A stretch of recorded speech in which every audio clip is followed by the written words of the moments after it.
At the Dragon's Nest entrance exam, when every Eldragon child turns 7 years old, every kid is forced to face a nightmare called the Regeneration Stone, a bizarre rock that instantly heals scratches and throws brute force damage back 100 times harder.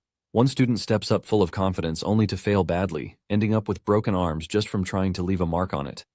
Even Langus is terrified, because this is the kind of test that crushes dreams before school even begins. But while everyone else is panicking, Zeke is just disappointed. After surviving dragon blood as a baby and training alone for years, he expected something far more serious than a stupid rock. So when his turn finally comes, he shocks the entire academy by refusing to use a weapon at all. The other students laugh, thinking his fists are about to be destroyed. Instead, Zeke powers up, throws a single punch, and smashes the stone so hard that even the examiner is left speechless. In that one moment, the so-called weak, illegitimate child proves he is a complete monster, but before he reincarnated. Our MC wanted to reach the peak of martial arts, but he already knew that it was a position he could never achieve, no matter how much he tried. However, he was desperate to achieve his goal, and because of this, he decided to follow a legend that was passed down through generations. Apparently, there was a golden fruit located within a sanctuary that was guarded by a dragon. This is a fruit that is said to grant immortality, and after a hard, long-fought battle against the dragon, our MC reached the golden fruit. He was surprised to see that the fruit actually existed, and he sat on the dragon's corpse like a real conqueror before making a move to eat the fruit. He is confident that by eating the fruit, he will be able to reach the peak of martial arts. Our MC's name was Gilfus Eldragon, and he was hailed as the strongest in the world. Decades later, Gilfus has gotten old, and he is on his deathbed. He is surrounded by his family members, and sitting beside him is his eldest son, Gilliam. Gilfus notices that his son looks sad, and he urges him to be good, saying his time has come. Gilliam is sad that he is about to lose his father just the same way he lost his mother. As he is about to pass away, Gilfus thinks about the immortality fruit and realizes that it was just a bunch of nonsense. However, he takes solace in the fact that he was blessed with a wife and children.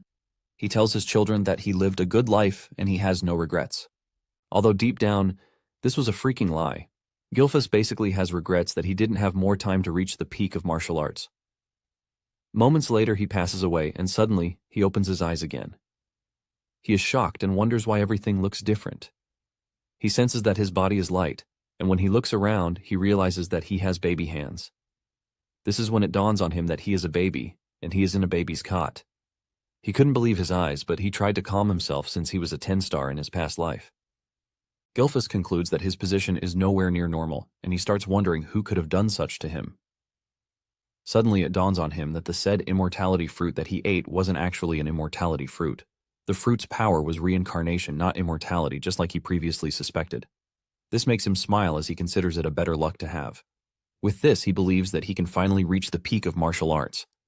He notices that there are other babies around him, and since he's in a separate building, he figures out that he must have been reborn into the Eldragon family. However, he starts to wonder why there are so many babies in the room. Just then, maids enter the room with feeding bottles.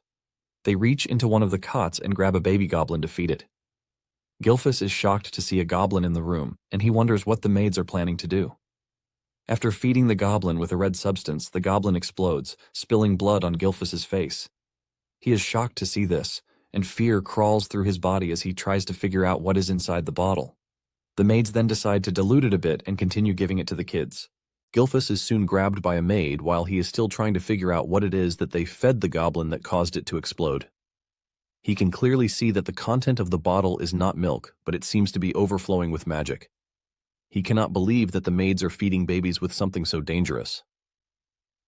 The maid pushes the bottle into his mouth, and when he gets a taste of the bottle's content, Gilfus finally realizes that it is ancient dragon's blood. He cannot believe how insane they are for making babies drink dragon's blood. He finally realizes why they said they are going to dilute it. He decides that he needs to spit it out, but remembers that he has swallowed it a little bit.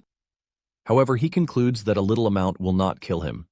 He notices that the other babies are also spitting out the substance and decides that this is the best thing for him to do before he explodes. Just then, it dawns on him that he might be making a mistake by spitting it out. He realizes that if he absorbs all the magic power, he might end up surpassing his past self and finally reach the peak of martial arts. He doesn't have a clue what is going on, but he decides to use the situation to the best of his ability. He drinks everything in the bottle with a face determined to show everyone why they shouldn't mess with him. Even the maid is shocked to see that Gilfus is happily consuming the dragon's blood that is being fed to him. The maid is also glad that things are working in their favor. After he is done drinking the entire bottle, he is placed back in his cot, and he realizes that the other babies also survived the ordeal.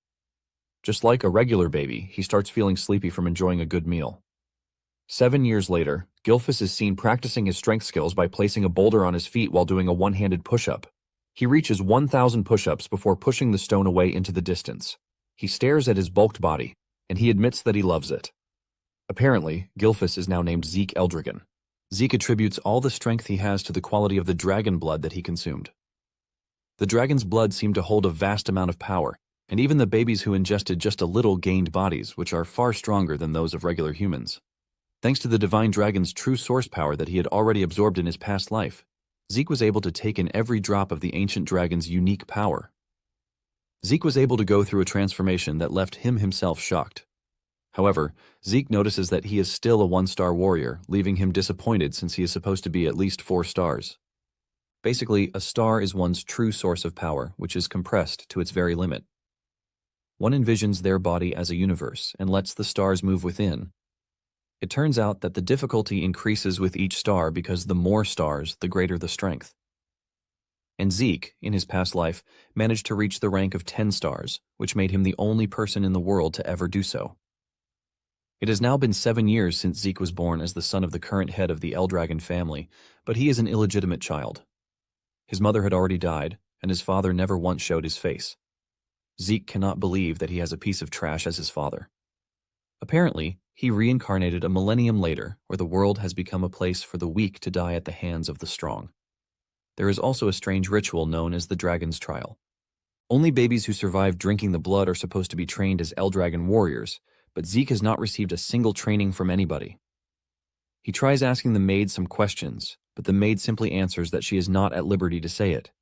Zeke vents out to the maid, reminding her that those who pass the trial are supposed to get combat training, but he is surrounded by only maids and not a single instructor in sight.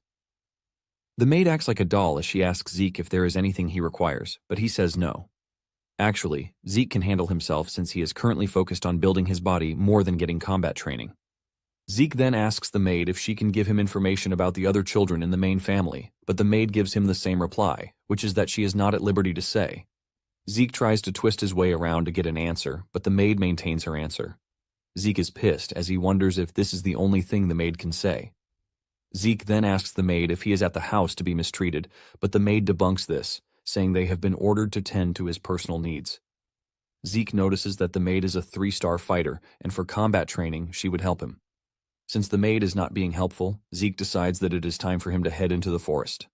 He can't believe that he has been living with a maid for 3 years, and they have no real connection. Zeke expects a reply, but he gets none from the maid, who seems to now be ignoring him. Zeke gets into the forest and eats a bunch of poisonous herbs, which obviously taste awful. However, he doesn't care as he considers it a part of his training. Suddenly, he notices that there is a faint trail following him. He wonders why someone would be trailing him and would not show up to say something. He ignores whoever it might be and focuses on what is coming in front of him. Suddenly, he notices an angry boar in front of him. It dawns on him that the black mist coming from the person trailing him didn't exist in his past life, leaving him to wonder what it is exactly.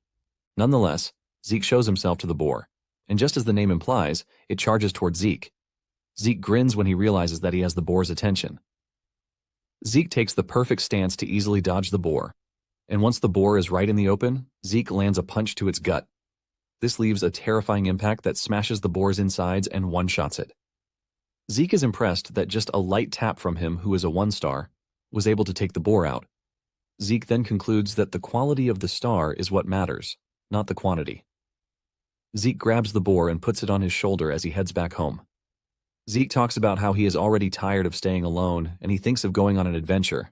However, he realizes that the sea will be the only place he can go, even if he wants to go anywhere.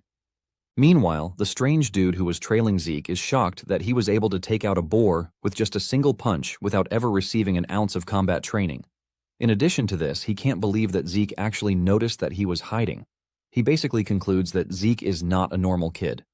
Since his mother died very young and his father had no interest in him, he concludes that there is no way Zeke could have received a proper education.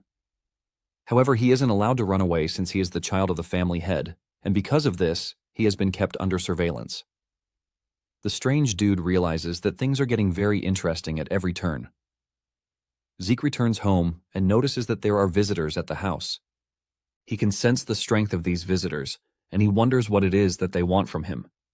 He walks to the door to eavesdrop on their conversation, and from what he can sense, there is no killing intent from them. He then finally opens the door to see some men in the room, and he asks them why they have come. He notices that the men have the Eldragon emblem on their clothes. This gets him even more curious, and he wonders what the men want from him. Just then, the men tell him that they have come to take him because he needs to undergo an examination. Zeke almost loses his mind when he hears this, since no one told him about any freaking examination. Soon afterward, Zeke is taken to the main house. He never expected that he would come back after 1,000 years since he had been away from there. Zeke is dressed in a school uniform by the men who came to the house. It turns out that he was brought to the main house not for luxury, but to attend the academy known as Dragon's Nest. This was an academy that was established by the Eldragon family, and everyone born in the family aims to enroll in the academy. Apparently they all receive education when they turn 7 years old, and today was the entrance examination. But Zeke didn't receive any education in the first place. However, Zeke has no choice but to take the exam since it is mandatory, which is why he was brought all the way from where he is staying in the woods. Zeke is frustrated by everything, and this causes him to bow his head in pain. While the other students walk past him, one of them with blue hair, Langus approaches him. Langus is from the Old-Scale village, and he asks Zeke if he is fine or if he is in some sort of trouble. Zeke turns around to look at him, and he rudely asks him what he wants. Langus appears to be a timid person, as he tells Zeke that he was only trying to help since he looks like he is troubled. Zeke is shocked by Langus's approach. He can sense that he is the shy type, but he notices that he has some power running through him. Zeke gets on his feet and apologizes for being rude. He then introduces himself, and he tells Langus that he is only confused as to what the family heads are planning to make them do. Langus then replies that the exam content doesn't change from year to year. However, Zeke clears the air, telling Langus that he actually does not know what the exam is all about. Langus is shocked when he realizes that the dude in front of him truly has zero knowledge of what he is saying. Langus wonders if Zeke will be fine since he has no idea what he wants to face during the examination. Langus then decides to take the pain to explain to Zeke. Just as he is about to start explaining, a group of bullies appears from behind, calling Langus a runt. Even Zeke is shocked to hear someone calling Langus a runt. The bully group turns out to be led by a dude, Retin, and he is also from Old-Scale Village. Retin makes fun of Langus, asking him why a runt like him is coming for the examination when he can go home and just play around. Langus still fails to catch the diss as he replies that he has come for the examination, but this only causes Retin to scream at him. Retin tells Langus that he is a piece of trash and that there is no way someone like him will ever get into the academy. Retin continues having a laugh at Zeke as he reminds him that his father is a mock dragon. Zeke notices that Langus is pissed as he can see that he has clenched his fist.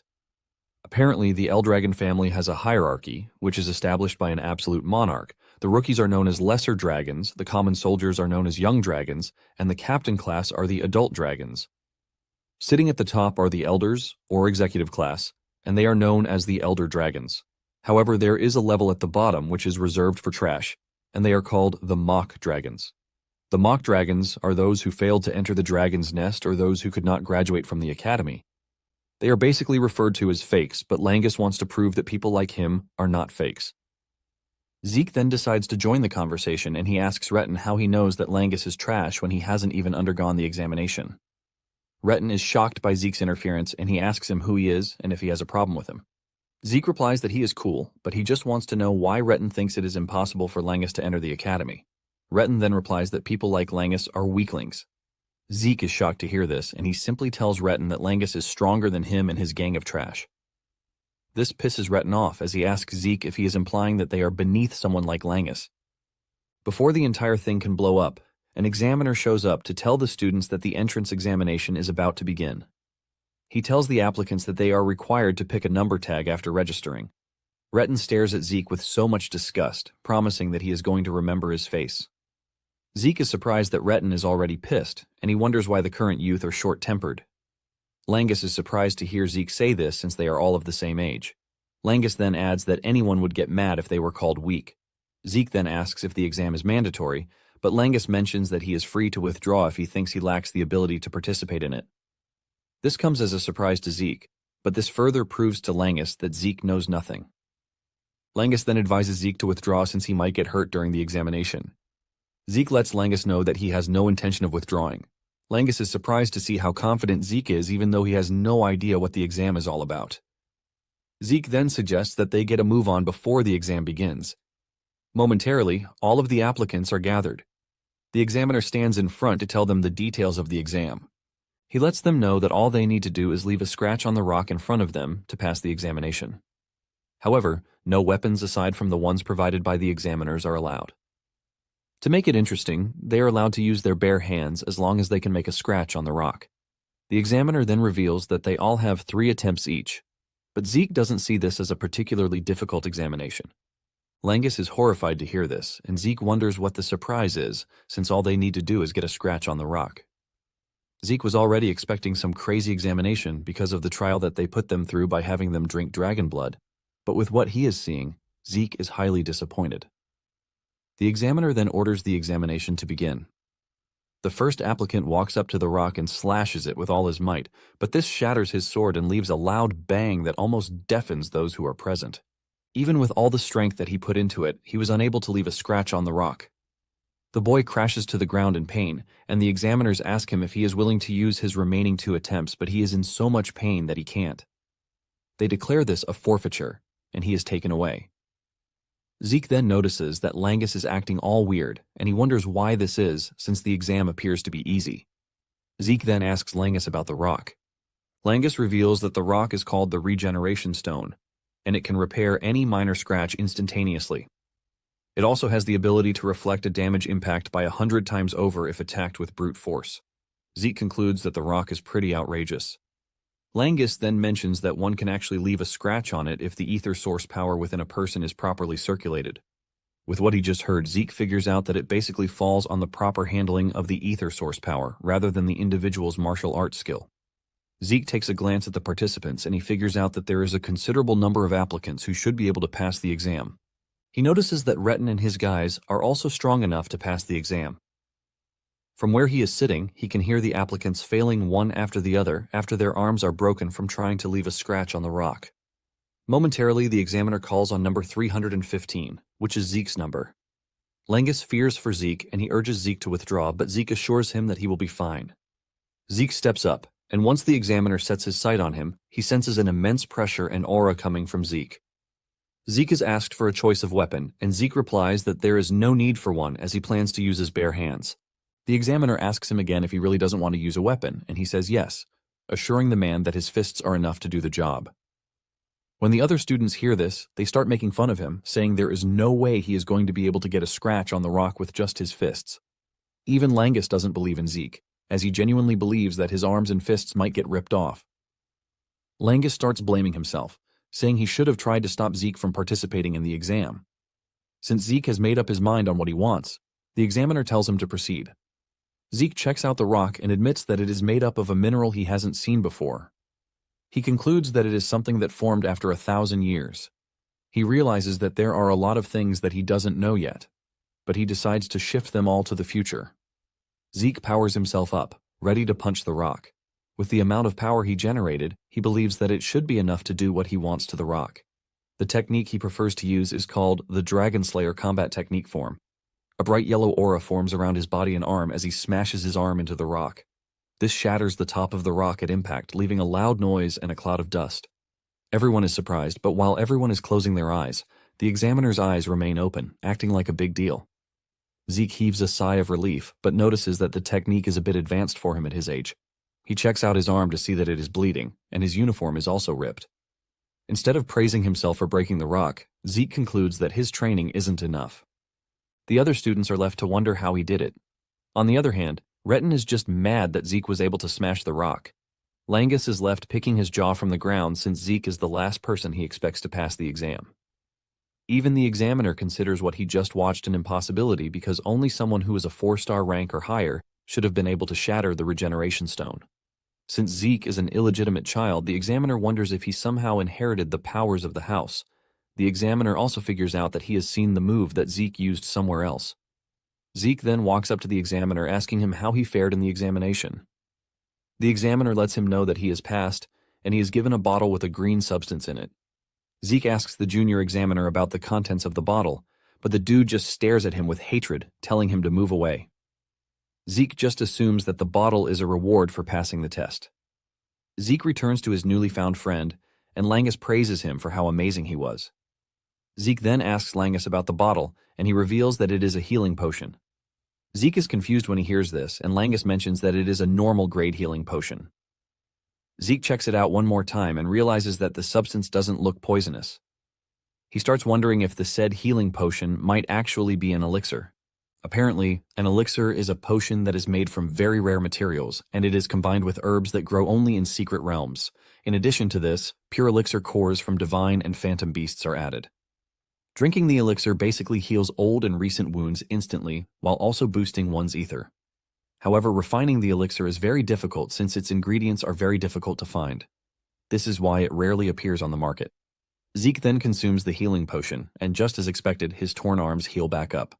Zeke is blown away and realizes that the healing potion is really an elixir. Langus then says he has no idea what an elixir is, but the Eldragon healing potions are much better than the ones obtained from stores. Langus considers this a normal thing, while Zeke is entirely blown away, since all of his injuries healed instantly. However, he notices that there is no ether surge like when he takes an elixir. Langus then tells Zeke that he is quite impressive, but Zeke doesn't believe this.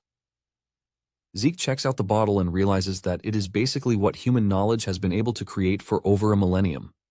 Langus then reminds Zeke that he is pretty strong, and Zeke replies that he aims to be the strongest, so he is not surprised. Retin and his gang of bullies soon step forward to take their test, and they all pass. Zeke is not surprised by this, as he already knows that they are going to pass. Finally, applicant 414 is called, and this turns out to be Langus. As he walks down the stairs, Zeke notices that Langus is nervous, and he urges him to pull himself together, assuring him that he is going to be fine. Langus basically turns around, telling Zeke to stop raising the bar so high. When Langus reaches the test site, he picks up a sword, leaving Zeke to wonder what the dude is actually doing. Langus takes a deep breath and launches his sword strike at the rock. However, he fails to leave a scratch, and he even falls down in the process. As usual, the examiner lets him know that he has 2 more trials. Langus then gets back on his feet to try again, but the result remains the same. He falls to the ground in tears, wondering if he is about to fail just like his bullies told him he would. Just as expected, Retin and the others are already laughing at him, saying the child of the half-dragon will always be half-dragon. They urge him to give up while reminding Zeke that he earlier said that someone as weak as Langus is stronger than they. The examiner then tells Langus that he has just 1 more try. They ask him if he wants to try again, and Langus starts to stutter as he falls into a state of total darkness. Just then, Zeke's voice appears from the darkness, asking him what he is doing. Langus turns around in confusion, and Zeke suggests that he use a spear instead of a sword. Langus is still confused by this, and Zeke says he means what he said. Zeke berates Langus for using a weapon that doesn't suit him. Zeke assures him that no matter how many times he tries, he won't be able to make a dent in the rock using a sword. Retin and his friends start laughing at Zeke again, saying Langus was taught to use a sword from when he was a kid, and he never took spear lessons. At the same time, they believe that Langus will still remain his pathetic self, even if he switches weapons. Zeke then asks the examiner if they are allowed to change weapons mid-test. The examiner assures Zeke that there is no problem in doing this. Zeke smiles at Langus, telling him that he is free to go ahead and use a spear. Zeke stands as a proper motivational speaker, asking Langus if he is ready to leave like a loser, but Langus says no. Langus then gets back on his feet as he tells Zeke that he will take his suggestion and try using a spear. Apparently, Langus's father wasn't allowed to enter the dragon's nest, and he was always at the receiving end of mockery. Even with all of these, he never gave up, and he still made sure to raise his son well. Because of everything his father did for him, Langus is willing to prove that he is not fake. He remembers Zeke saying he will always meet the same result no matter how many times he uses a sword. He hasn't known Zeke for long, but he is choosing to believe in him. However, he doesn't know how he is supposed to use the spear, and Zeke just tells him to thrust it straight. He urges him not to think hard about it and just do it. Langus knows it is impossible for a first-time spear wielder to just hit the regeneration stone and damage, but he will never be sure if he doesn't try it. Even though he just met Zeke, he is choosing to trust him. Since Zeke believes in him, he also wants to do the same. Langus takes his stance, and he notices that the ether source energy flowing through his body is actually different from when he was holding a sword. Langus rushes toward the stone and hits it, leaving a massive shockwave. Retin and his gang of bullies start laughing, saying there was no difference, even though Langus changed weapons. However, on a closer look, they realize that Langus was able to do it. They are shocked when they see this, and even the examiner cannot believe that Langus actually pierced the stone with the spear. Zeke is proud of Langus, and he claps for him. Langus cannot believe his eyes when the examiner records in his book that he has passed the test. Langus is forced to ask again to confirm, but Zeke hugs him from behind, assuring him that he actually did it. With tears in his eyes and happiness, he hugs Zeke. Retin and his boys don't want to believe that Langus actually passed the test, and they all believe that it is a stroke of luck. The examiner then screams at the top of his voice, telling the applicants that the exam is over and what is next is the entrance ceremony. When Zeke hears this, he is surprised. He can't believe that scratching the rock is the only test that they are going to require of them. Langus then tells Zeke that there might actually be another exam after they enter the academy. Zeke then asks Langus what they are supposed to do since they have passed the test already, and Langus reveals that the heads of the Eldragon family will show up to give the participants their congratulatory words. Just then, a bunch of aura farming men appear in the distance, walking toward the students. Among them is a dude who catches Zeke's attention, and he asks Langus who the gloomy dude is. Langus cannot believe that Zeke just trash-talked the family head. Zeke doesn't hold back as he calls the family head an ugly dude, but before he can say anything further, Langus covers his mouth with his hand. Langus begs Zeke to be quiet and not say anything, and even though it is hard, Zeke decides to keep quiet. Zeke stares at the men, who are considered to be the Eldragon's forces. He is impressed because there are a couple of decent dudes since they are mostly 6 stars. However, the head of the family, Balza Eldragon, is an 8-star warrior, which makes him a big deal. Back in his time, there were just a few 8 stars in the world, and Zeke wonders just how many will be left. Zeke then tells Langus how he feels. He lets him know that he doesn't like Balza. He doesn't even care if the man is his father or not. Just then, Balza steps forward with an overwhelming aura to address the students. He only says a few words to the students, and this is him telling them to become the flesh and blood of the Eldragon. However, these words carry a crushing weight alongside his aura as all of the students except Zeke start to tremble. Even Langus complains of how hard it is for him to breathe, but Zeke feels nothing from Balza's presence. All he can feel toward Balza is pure hatred, even though he doesn't know why. After he is done addressing the student, Balza turns around to leave. Another elder then takes the reins, telling the students that the head of the house is expecting great things from them. This person catches Zeke's attention too, and he starts to wonder who the blonde-haired elder is. Zeke figures out that Balza's departure has reduced the tension on the students a bit, but they all remain composed from the aftermath of Balza's presence. The examiner then steps forward to reveal that they are going to announce the dormitory assignments. Zeke is shocked to hear this, as he thought they would all be going to the same place. Langus then decides to explain to him since he knows nothing. He tells him that the academy has 4 dorms. The students are assigned to one of the 4 dorms, which are the East, West, North, and South dorms. Momentarily, Zeke hears his name and he stands up to leave. He tells his new friend to take care of himself, and the two exchange pleasantries before he leaves. Zeke has been assigned to the academy's East dorm, and he is surprised to see how much things have changed in over 1,000 years. He follows the directions written in the note in his hand to navigate his way to his room. He is worried that his roommate will be mad that he is coming in late, and this all happened because he got lost. He finally makes it to the door, and with all enthusiasm, he opens the door to announce his arrival and greet his new roommate. However, the enthusiasm and excitement die off when he sees who his roommate is. Zeke cannot believe that his roommate is none other than Langus, and when he sees the boy, he just assumes that he has an unexplainable connection with him. Langus smiles while agreeing with him and also mentioning the fact that he was already feeling lonely. Zeke then asks Langus if there is no plan for the day, and he says there is none. Since their training session will start the next day, they have been instructed to rest. Zeke has no idea of this since he was not paying attention during the entire orientation session.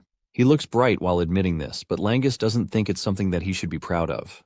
Langus decides to move past the entire scolding session and suggests that they get some sleep since they will be training the next day. Apparently, Zeke was initially planning to ditch the school and just go on an adventure, but the new things that he saw since he arrived at the school interested him. He has decided to stick with the house just a little bit, if this will help him to learn more about the world after a millennium. A month later, the kids are undergoing intensive training under their tutor. They are being taught how to master the dragon's breath, which was made by the 15th head of House Eldragon. The tutor tells them that they need to master the technique so that they can use it in any situation. The tutor moves around, keeping an eye on the kids. He notices that some of them have mastered it, and one of them is Laika, the head of the house's daughter. Apparently, she is already skilled enough to be classified as a second star.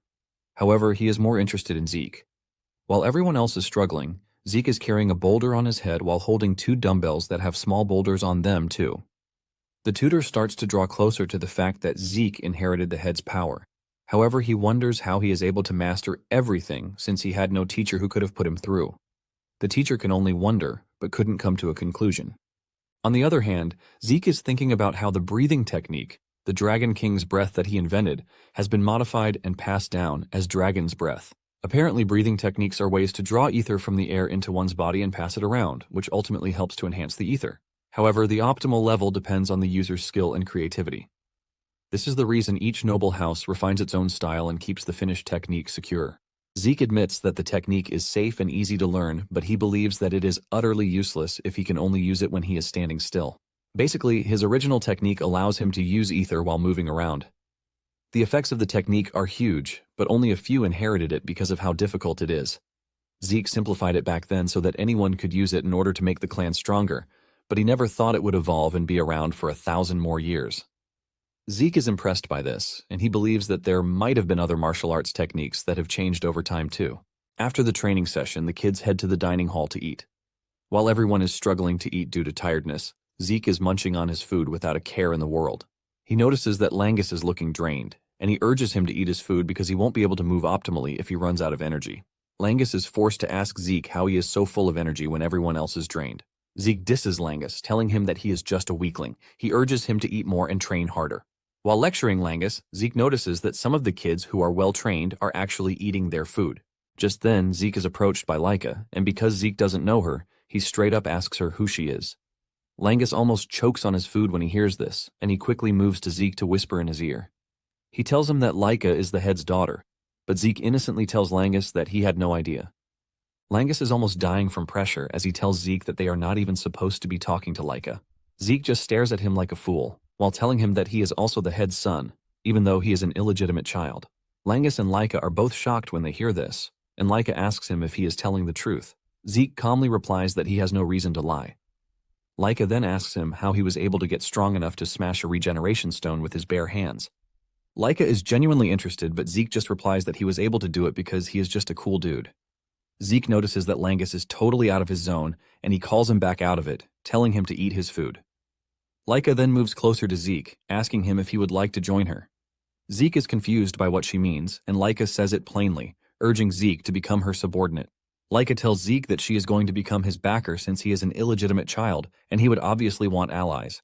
Laika wants Zeke to assist her in becoming the next head using his power, and she promises to reward him generously when she becomes head of the family. She sweet-talks this, but Zeke calmly tells her that he is not interested in the offer.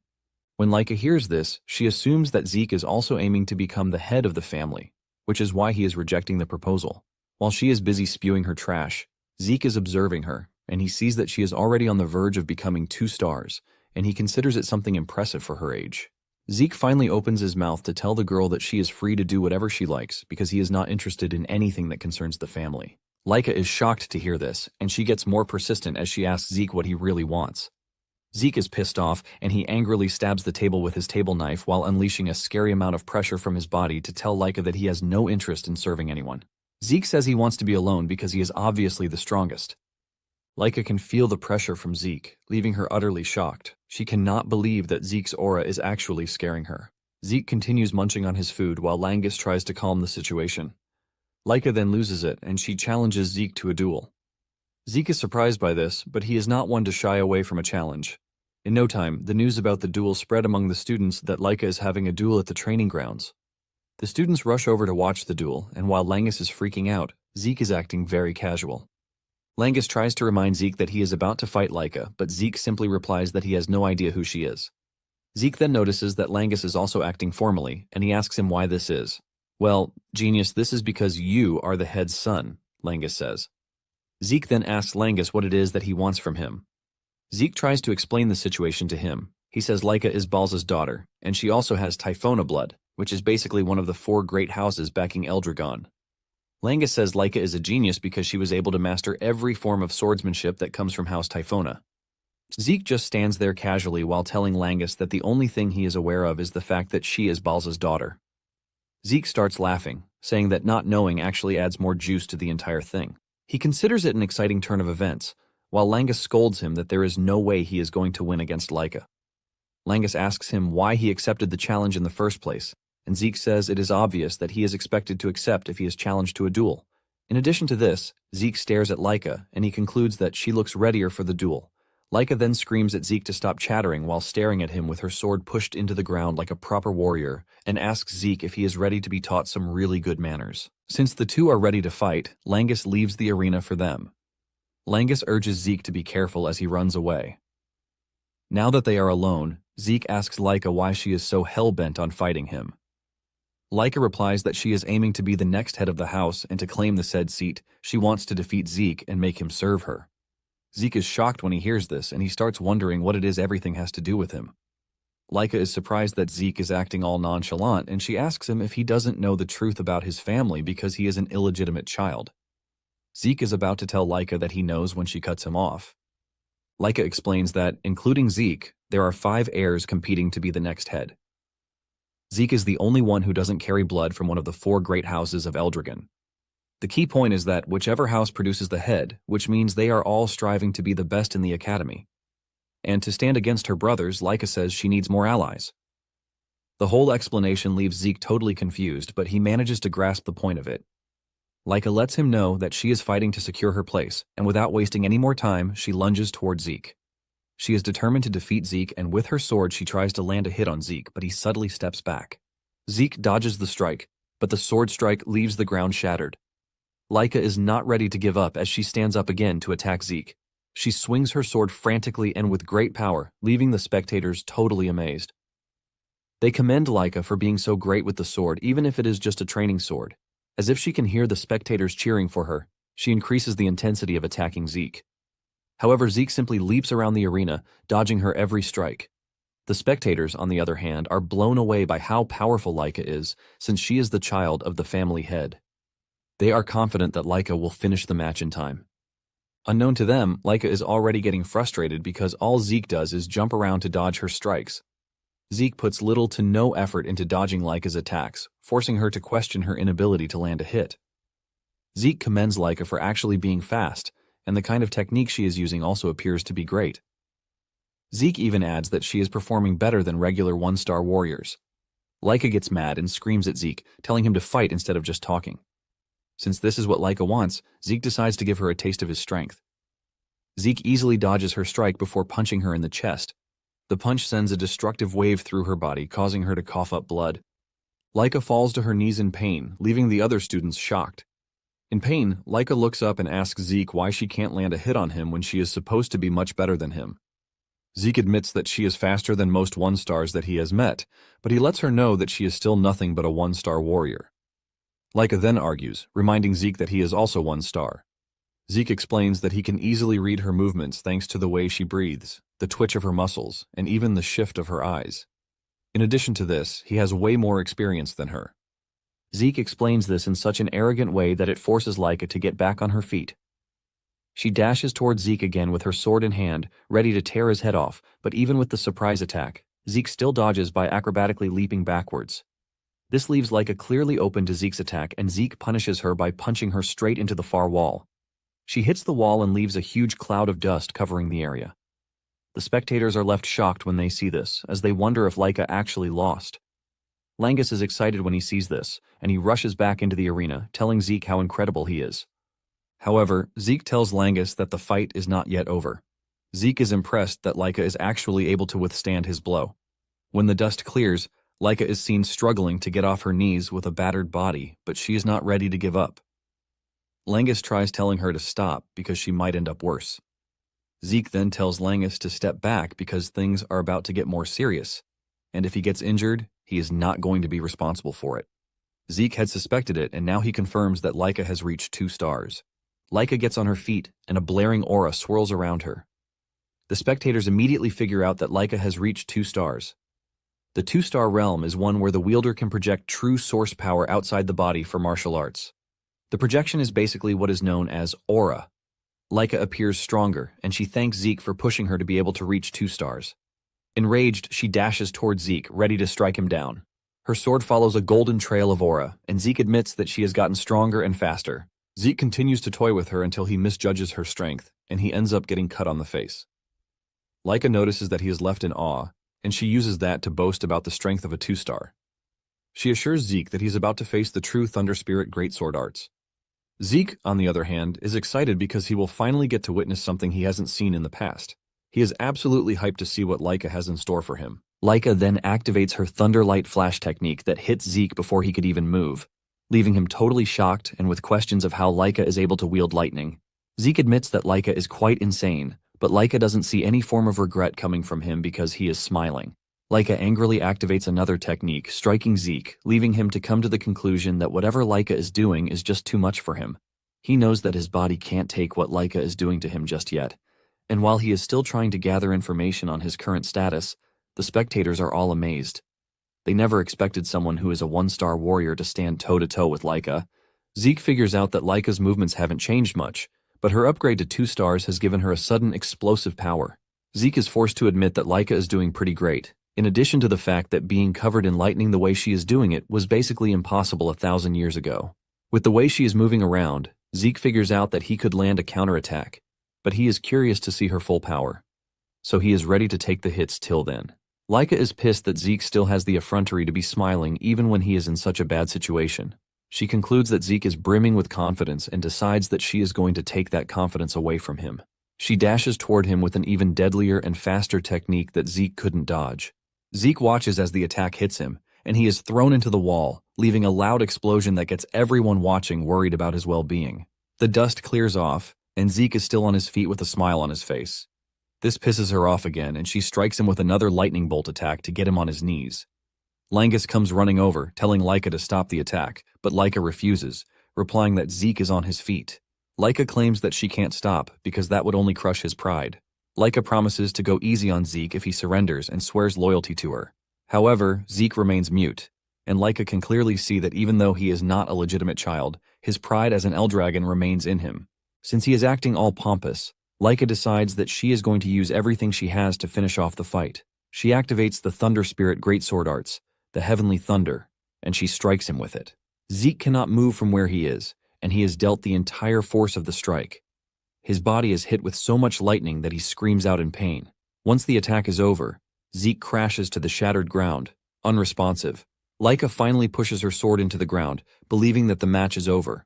To her greatest surprise, she hears Zeke's voice behind her, saying he finally understands how things work. Laika turns back, and to add to the surprise, Zeke's body is now sparkling, pointing out the fact that he can now use electricity. This shocks her and also leaves her asking why Zeke can use electricity. Zeke is also shocked because he didn't know that this is what they call electricity. He walks toward Laika with pride, telling her that he actually has no idea how he is able to do it. However, he was intentionally leaving himself to get hit so he could study Laika's power, and before he knew it, he could use it already. Even with his explanation, Laika is still ultimately confused because what Zeke says should be impossible. All Zeke knows is that as Laika was hitting him with her attacks, he was constantly using his Dragon King's breath, and the lightning energy ended up reacting to his King's breath. This eventually built up lightning inside him, and in no time he found himself controlling lightning. Zeke tells Laika that he might not know all the details, but he figures out that Laika has a rare body since the Greatsword art is a family technique. Zeke decides to assume that her entire clan has the same constitution as her. And he has also learned a great lesson that source power itself can be fused with lightning. Zeke then adds that it is all thanks to Laika that he has managed to become 2 stars. With this, Zeke confidently tells her that the fight isn't over yet. Laika angrily swings her sword at him, but Zeke only smiles and activates his lightning powers. Zeke then jumps so fast that he couldn't control his body. Since his source power has been infused with lightning's properties, his entire muscles and nerves are stimulated, giving him more strength. Zeke considers it a special trait, and concludes that he is going to get the hang of it in no time. Meanwhile, Lagnus can only watch from the sides as the two battle each other, and he is barely keeping up. Lagnus soon realizes that Zeke is already dodging Laika's strikes pretty effortlessly. Laika is frustrated about the whole thing, leaving her to ask Zeke if he is trying to mock her, but he says no, telling her that he actually sees her as a real threat.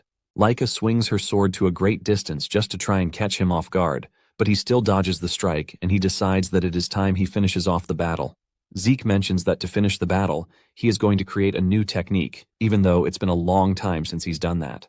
Laika is confused when Zeke says this, and Zeke lets her know that it is just as she heard it. He is going to create a new technique or a special form, to put it simply. This shocks Laika, leaving her to question if Zeke was trained in secret combat arts. But she can't fathom which house it is. Zeke notices that she is completely lost in her thoughts, and he uses the opportunity to charge toward her at great speed.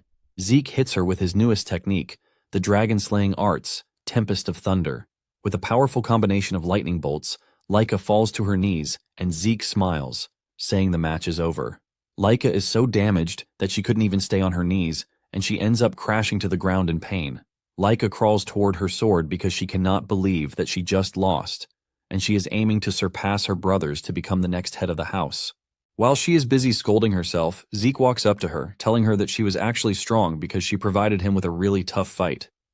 Zeke mentions that he likes learning new things, and he doesn't consider the time of the battle a waste. With a smile on his face, he asks Laika if they will get another chance to duel again. In fact, he wants them to still engage in another duel in the future, but while saying this, Laika is just staring in horror and shock. A few hours later, Laika's father, Balza, is seen in a dungeon, wiping out monsters as if they were nothing. Just the first form of his dragon combat arts is enough to take out a whole horde of monsters without stress. He is doing his thing when a messenger enters the dungeon to tell him about the latest report concerning his daughter. He lets Balza know that his daughter, Laika, has advanced to 2-star, but Balza is not moved by this. The dude tries telling Balza that Laika's advancement is a really huge feat for her age because, as things stand, she might reach 5-star before she graduates.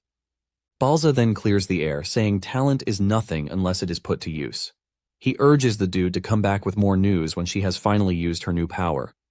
Just then, the dude tells Balza that Laika just lost a fight, and Balza assumes that she fought a senior. However, the messenger tells him that the person who defeated Laika was his illegitimate son, Zeke. Balza remembers Zeke because of the woman who birthed him. Balza admits that Zeke's mother actually had talent, but he knows that his mother was long dead before he was born. This leaves him wondering how he was able to acquire the skills that he used in defeating a 2-star. The messenger then mentions that the beautiful thing about the entire thing is that Zeke got to 2-star on his own. He didn't have anyone mentoring him, but he kept pushing forward. Upon hearing this, Balza decides that it is time they begin the first trial. The dude is shocked to hear this, and he tries to remind Balza that it is too early, but Balza doesn't care. He says death comes to all equally, and only the strong are allowed to survive. Balza says anyone who is not able to survive the first trial is absolute trash and deserves no future. The officer has no choice but to follow his boss's order. Balza adds more shocking orders to what he is passing out by telling the officer to summon Freya. He is forced to ask again, and Balza confirms this, saying he wants Freya to be the one to oversee the trial, since Zeke happens to be an interesting kid. The officer acknowledges the order and walks away, but as he does, Balza finally shows his excitement to see what Zeke has in store for him. Later on, Zeke and the other students are in the training ground, following the teacher's instructions. However, Zeke is doing his own thing by carrying boulders 5 times his size. He is busy working on his breathing technique, while the other kids are practicing the dragon's breath. The breathing technique he is learning is considered simple to him, and he expects kids to be able to even learn it. Langus soon notices Zeke's difference in training regimen, and he asks him if he is not interested in training with them. Zeke says he doesn't understand where he is coming from, and Langus mentions the dragon combat arts training. Zeke then calmly replies that he has already learned it, shocking Langus. Langus argues with him because they just taught them moments ago, and there is no way he has already mastered it. Zeke then decides to give him some lessons about his ether flow and how imbalanced it is. Zeke drops the heavy boulder that he is carrying on his head and tells Langus to turn around. Langus does this, and Zeke hits him from behind, passing some really good ether energy into him. Zeke tells Langus that what he is feeling is the proper channeling route. Langus can immediately feel the difference, and he thanks Zeke for his help. This is when it finally dawns on Langus that Zeke actually mastered it, but Zeke is pissed that Langus even doubted him.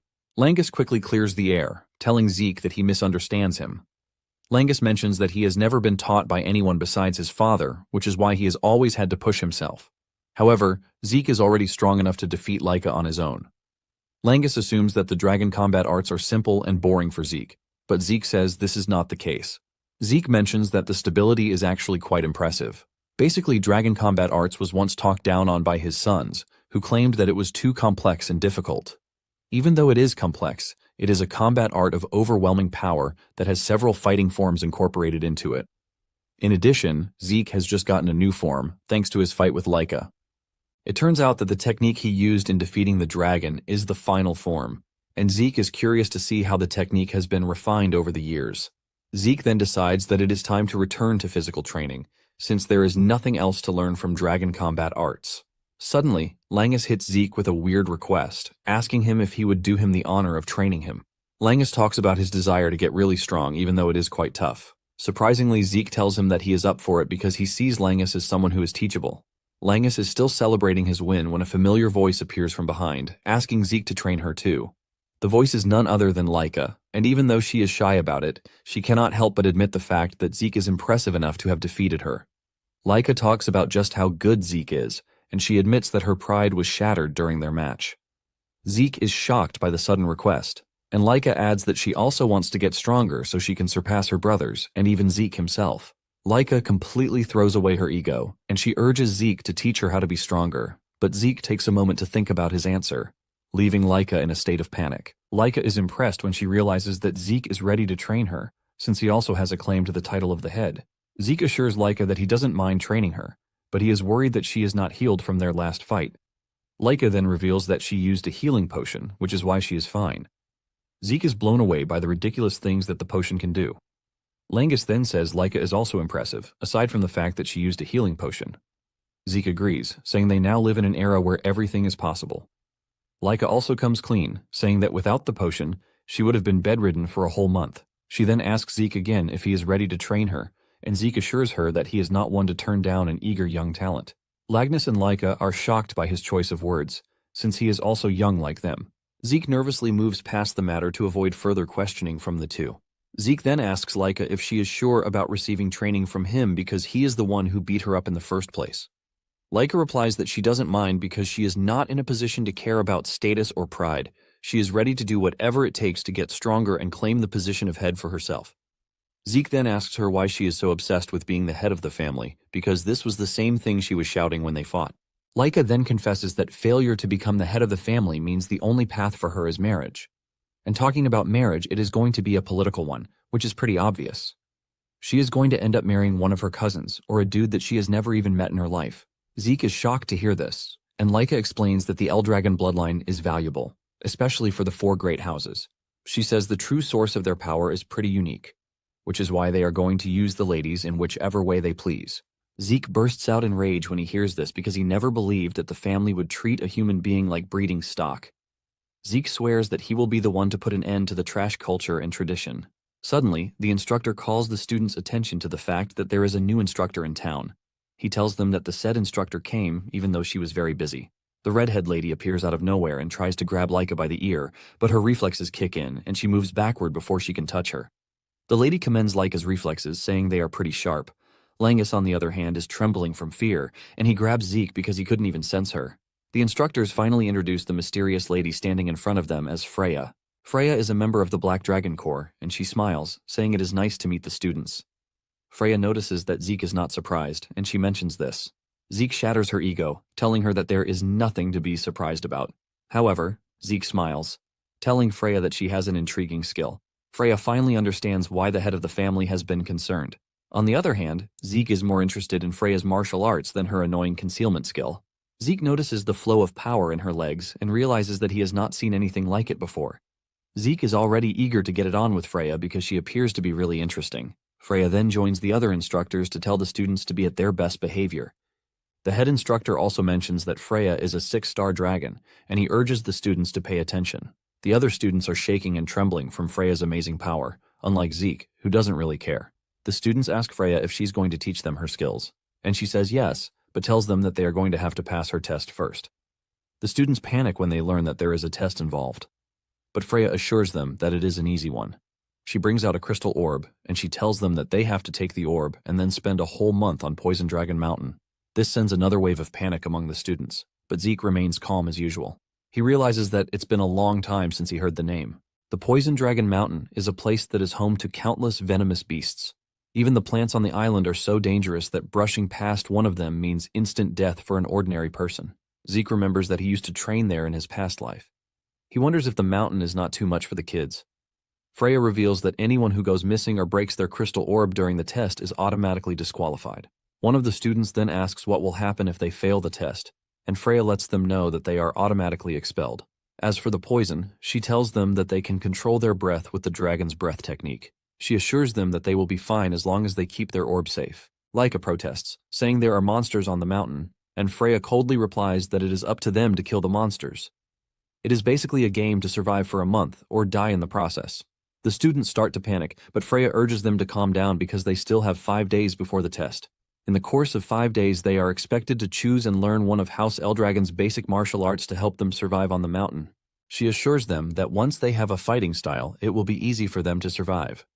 However, she lets them know that she won't be taking responsibility for whatever happens if they can't master the fighting style in 5 days.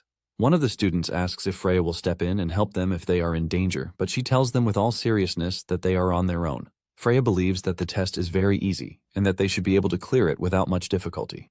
Zeke is shocked by everything he is hearing, leaving him to wonder if the family has really gone down the rabbit hole. Freya then calls them forward to start picking out what manual they want.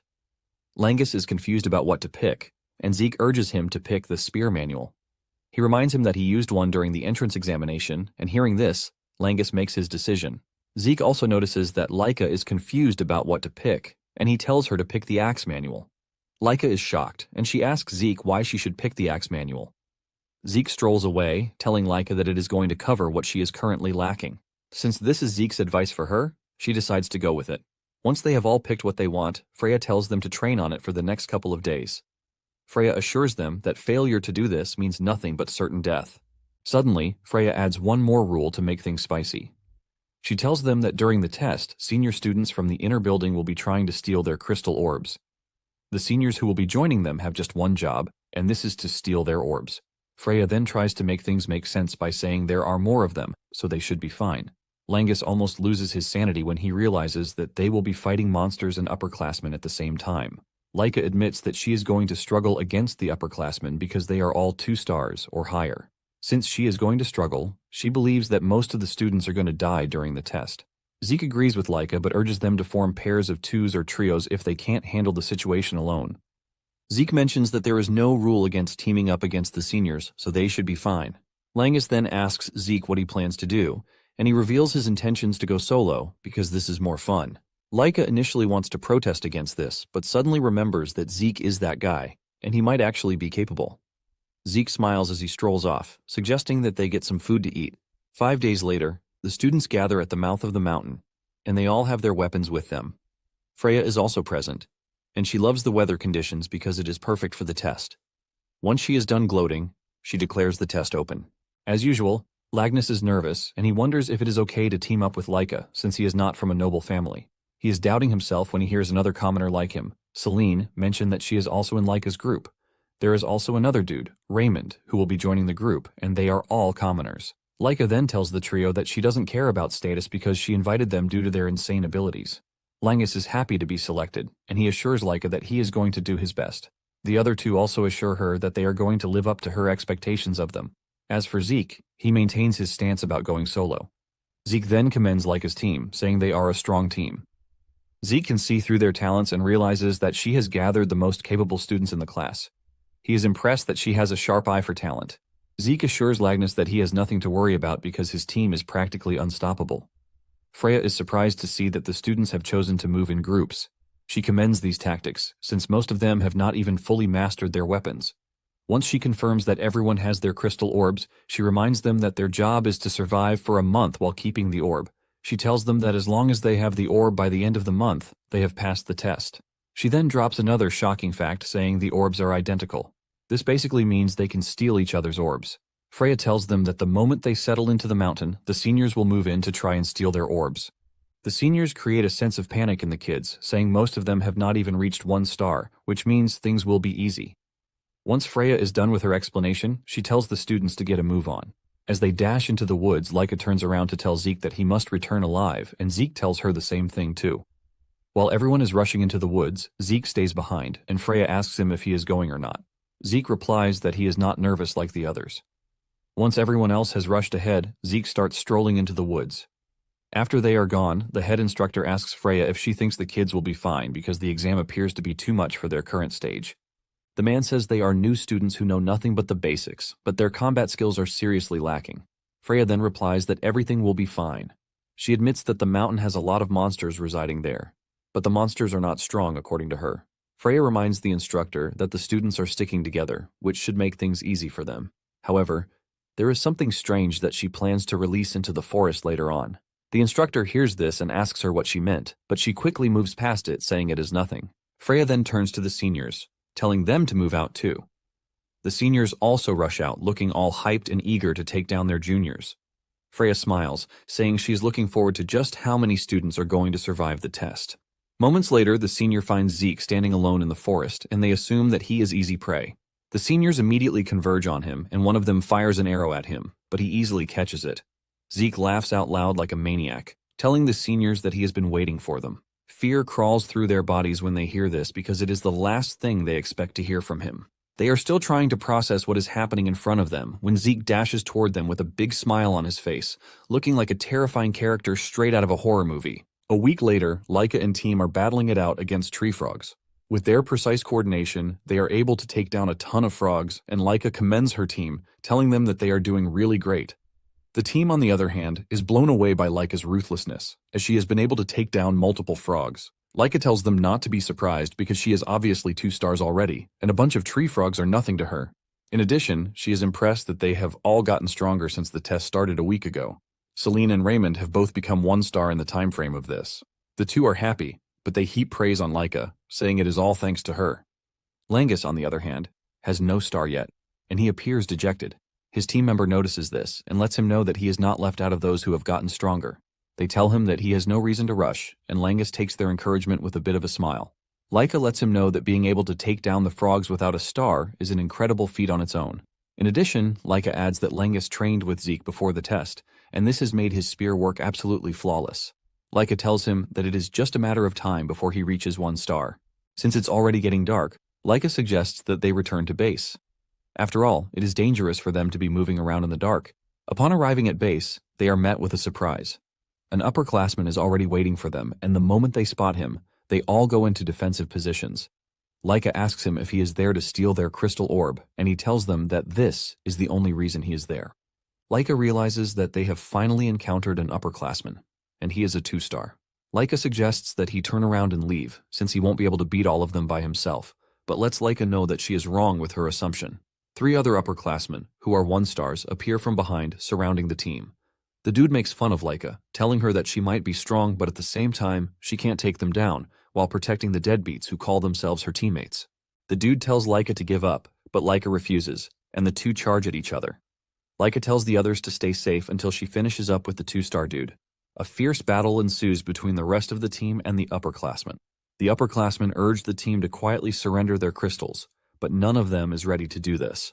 Langus finds himself facing off with one of the toughest 1-stars there, and he starts contemplating what to do. His mind flashes back to the conversation he had with Zeke. He asked Zeke what to do when facing off against a powerful opponent. Zeke crushes his hope and tells him to just give up. This shocks Langus, and Zeke points out that it is the most natural thing to do, since he has absolutely no chance of defeating a 3-star or even a 4-star by himself. However, he lets him know that he might have a bit of a chance if he is going up against a 1-star enemy. Since they are all focused on the test, Zeke tells Langus that the strongest monsters on the mountain are 2 stars. In addition to this, the upperclassmen they will be fighting are 2 stars at most. With this, Zeke tells Langus that he has a bit of a chance. Zeke tells Langus that the tactic is nothing too complicated. Zeke says all he needs to wait for is an opening, and this confuses Langus. Zeke says he has a chance to flip the battle in his favor against a 1-star. Langus asks him how he is supposed to find an opening, and Zeke says all he has to do is keep enduring. Zeke explains that his only choice is to endure until the opponent finally leaves an opening. Langus is horrified by this, and Zeke reminds him that he is going up against a stronger opponent, which means he has no chance of creating an opening by himself. Zeke says he has to endure even if he is dying because failure to do this means he has absolutely no chance. Zeke assures him that with his current level, he should be able to endure against someone as strong as Laika. Langus is skeptical about the whole thing, and Zeke tells him that he has to have faith in himself to make it work. In addition to this, Zeke tells him not to overthink it. Zeke says he doesn't need to overthink about finding an opening because his opponent will leave one at the right time. With this, he is going to get the chance to take him down with his spear. Now that Langus is facing off against a stronger opponent, Zeke's words echo in his head, and he admits that he is weaker, but he has to endure and wait for an opening. After minutes of trying to get through and failing each time, Langus's opponent gets frustrated and leaps into the air, aiming to strike him down from above. However, this provides the opening that Langus has been waiting for, and he drives his spear straight into the dude to knock him out. This shocks the dude, who can't believe his eyes, and at the same time, Langus jumps into the bandwagon of one-star warriors. At the same time, Laika is dealing severe punishment to her opponent even though he is a 2-star too. Laika is able to do this, thanks to the sword techniques that Zeke advised her to learn. Laika overpowers her opponent and strikes him down for coming after her and her team. After taking care of the dude, Laika runs back to her team only to find out that they have won their individual battles too. The team celebrates, and they also congratulate Langus for reaching his first star. He appreciates the gesture and admits that he is very happy. Laika is confident that they now have a better chance at handling tougher opponents now that everyone on the team has a star. After the battle, Laika reveals her curiosity about how Zeke is coping. Unknown to them, Zeke is beating the upperclassmen up like they are a Cherokee drum, and those who can escape from him basically categorize him as a terrifying monster. As they run away from Zeke, he wonders why there is no one with the courage to stand against him. But the seniors just can't believe that a first year is hunting them down when they are supposed to be the hunters. One of them soon trips and falls, giving Zeke an easy chance to catch up to him, and with an overwhelming pressure in his voice, he tells the dude to stand up and fight. The pressure from Zeke's voice is so overwhelming and scary at the same time that it causes the dude to faint. Zeke mocks them for being so scared when they were boasting at the start of the whole thing. Zeke also notices that he is being watched by an instructor in the distance, and he urges the dude to come closer and watch him, since his only job is to observe. However, the dude remains behind cover, and since he is not ready to interfere, Zeke decides that he is going to continue having fun with the seniors. The instructor is left stunned by what he just witnessed because Zeke is not just chasing upperclassmen, but he even noticed his presence. The dude immediately figures out that he has to report the whole thing to Freya, and moments later, the instructors gather to give their report. The instructors tell Freya that it's been a week since the test began, and at present, around 30% of the 7-year-olds have dropped out.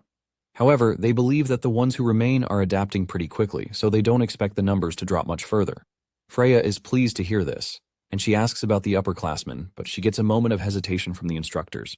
Freya yells at them to stop stalling and say what they want to say. The instructors manage to force it open, telling Freya that the upperclassmen are running away. Freya is shocked by this, since there shouldn't be any monsters on the mountain that should be strong enough to make upperclassmen flee. She then asks them what the upperclassmen are running from, and the instructor from earlier mentions that the seniors are running away from Zeke. Freya is surprised to hear this, and the instructor lets her know that Zeke is attacking the upperclassmen. He reveals that they initially fought back, but at the moment, every one of them is on the run. They let Freya know that Zeke is gladly taking down the upperclassmen, and he is even hunting them. They let Freya know that this is pretty unusual because it has never happened in the past. One of them agrees to this, saying Zeke is probably abnormal because he is the head's son, which is why he has gone beyond the level of a prodigy and straight up become a monster. Freya admits that she thought Zeke was strange because he moved alone and took his sweet time getting started, which means from the very beginning, Zeke never saw himself as the prey but the hunter. Just then, Freya's package finally arrives and she tells them to unload right where they are. The instructors freak out when they see what she is about to do, telling her that the kids won't stand a chance against a 3-star monster. With a casual smile, Freya tells them that there is nothing to worry about because they have made special adjustments. They ask her what she means by this, and she mentions that the monster only targets those who are 2-star class or stronger, which means it would only go after Zeke and Laika so the normal kids won't be in danger. The instructors then ask her why she is choosing to do that now, and she mentions that it is an order from the head of the family. Deep down, Freya is excited to see what Zeke is made of, and she tells the instructors to release the monster at dawn. The next morning, the kids feel a strange presence and they all figure out that something strange is going on. Some assume that it is a big monster like a large anger boar, but Laika is not worried about whatever it might be. Suddenly, Laika notices a tree falling in their direction, and she quickly gets her colleagues out of the way. By the time they get themselves back together, there is already a golem staring down on them, sending shivers down their bodies. Meanwhile, Zeke has also noticed the strange presence just when he started complaining that there is no one to face him. When he senses the danger, he figures out that they might be trying to send a message by releasing such a monster. He is not worried, but he thinks the other kids would have a hard time dealing with whatever monster is out there. He wonders why such a monster was not taken out by the instructors before the test, but he figures out that it was purposely let loose. The moment he realizes this, Zeke lets off a big smile because he believes that he finally has the avenue to enjoy himself again. He immediately gets off his arse, and he heads toward the 3-star monster to have fun with it. Back at Laika's camp, they are busy fighting the monsters, but her colleagues can't even scratch the monster. Laika then unleashes her Thunder Flash skill to slash the golem, and surprisingly, it leaves a small crack upon impact. Laika immediately figures out that only an attack infused with aura can damage the monster, which means only a 2-star or higher can take down the golem. The others ask Laika what they should do, and she tells them to run while she distracts the golem. They are shocked to hear this, and they let her know that they just can't leave her behind, but she reminds them that their presence is only going to slow her down. She tells them to look at the spot where she hits the golem, saying there is a crack, while the others couldn't even scratch it. They agree with her, saying they might not be able to hurt the golem, but they can still support her, so she can easily land her blows. Surprisingly, everyone on the team vows to stay with Laika, telling her that they are going to support her. They assure her that they might have a chance to defeat the monster if she leads, and they support from the rear. With this, Laika finally agrees that they back her up. Laika then dashes toward the golem, and she is protected by the shield dude so she can easily get behind the golem. Once she is behind the golem, she unleashes Great Sword Arts, the Heavenly Thunder, and delivers a powerful strike to the golem's body. This leaves a massive explosion upon impact, which drains all of Laika's strength but seemingly kills the golem. They rush over to check on Laika, and she lets them know that the strike she just used has dried up her power, and she asks Raymond if he is fine, and he assures her that he is good. Just as she is about to suggest that they head back to base, the golem appears behind her and grabs her before she can even react. They scream in panic, and Laika realizes that she messed up by letting her guard down because she believed that the golem was already destroyed.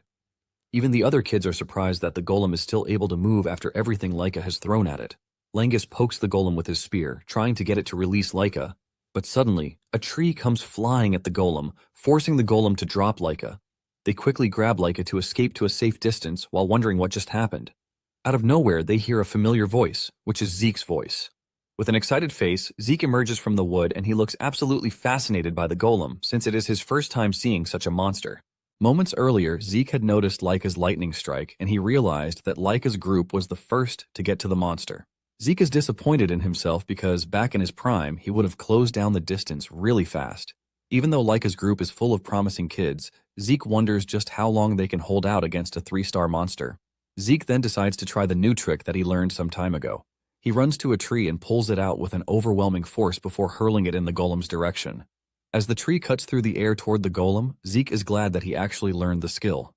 The Dragon Nurturing Arts, which are a basic combat arts manual given to the kids before the test, and just like the Dragon Slayer combat technique booklet, it isn't a combat style, but more like a guide to basic movements and the flow of the true source of power. Zeke realizes that the technique is pretty perfect for him, but before he can think more about the technique, he remembers that the kids are in danger, and he has to go. Now that he is finally there, he asks the kids how they are holding up, and they yell at him to worry about the golem.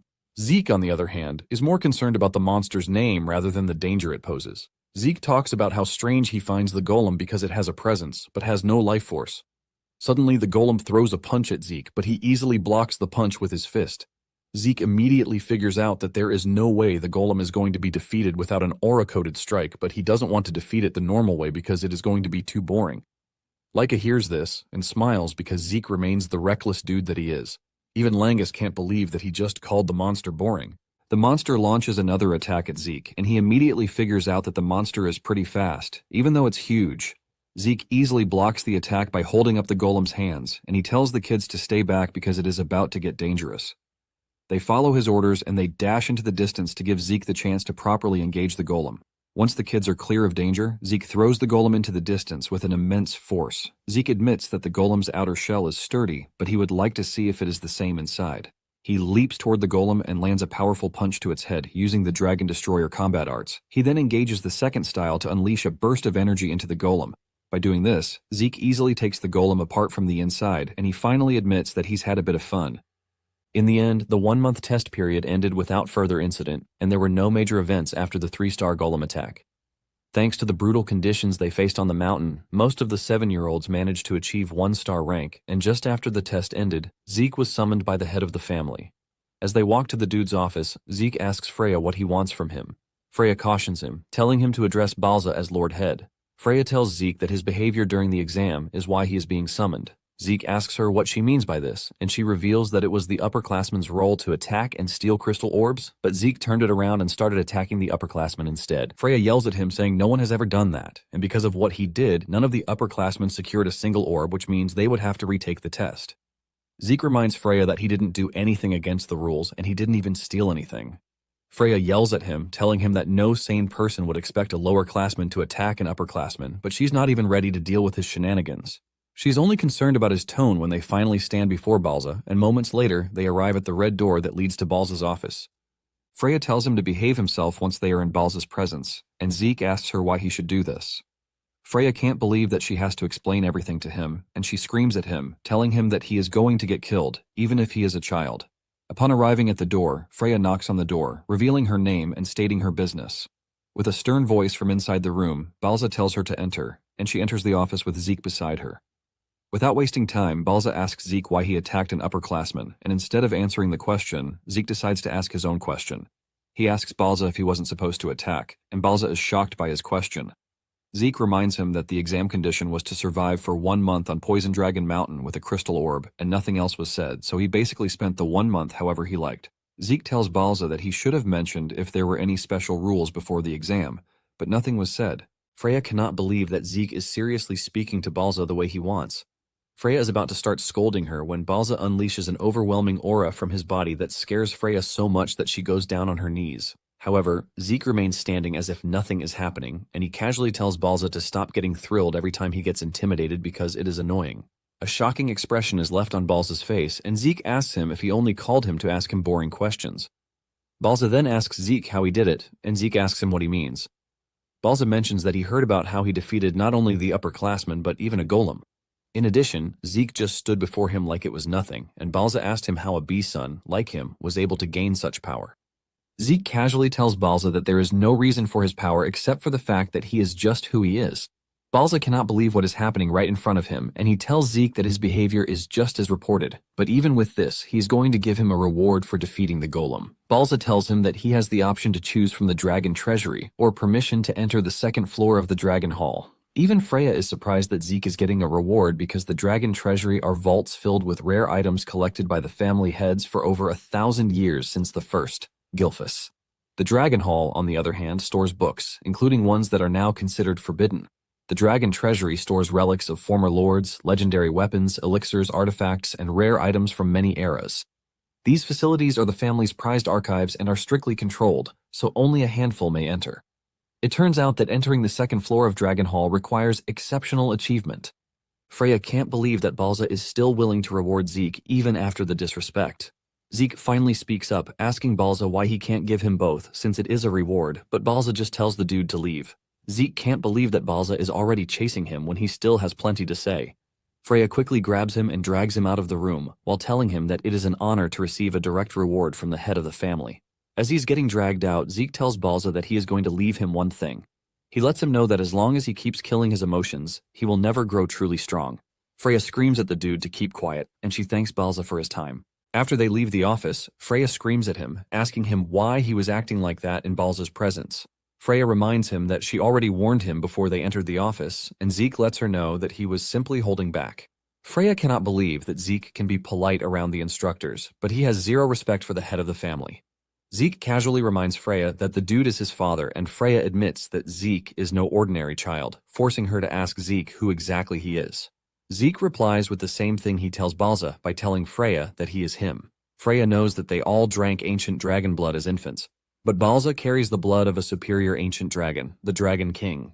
This is why they can't defy Balza, but Zeke was able to stay calm in front of Balza like it was nothing. Zeke notices the confusion on Freya's face, and he asks her if there is any problem, but she says nothing. Deep down, Freya is already thinking of how she is going to recheck Zeke's birth records. Freya then asks Zeke what reward he plans to choose between the right to enter the Dragon Hall's second floor or a single item from the Dragon Treasury. Zeke casually replies that he wants both, but Freya rejects this, and since this is the case, Zeke tells her that he would go for the right to enter the Dragon Hall's second floor. Zeke chose this since he knows little about this era, and he is curious about the new medicines and tools developed over 1,000 years. Zeke is thinking about this when Langus shows up, talking about how excited he is that he is going to enter the Dragon Hall. Zeke turns around to ask him if it is that exciting, and Langus says yes. Langa says the dragon-slaying combat arts and dragon-nurturing spear arts he learned before were amazing, but this is basically another chance for him to learn even greater martial arts. Langus cannot keep quiet about how exciting the exam rewards are, and Laika shows up, saying she has to take in all the knowledge she can before the time is up. Zeke is surprised that there is a time limit, and Laika lets him know that there is a time limit for those who will be entering the first floor.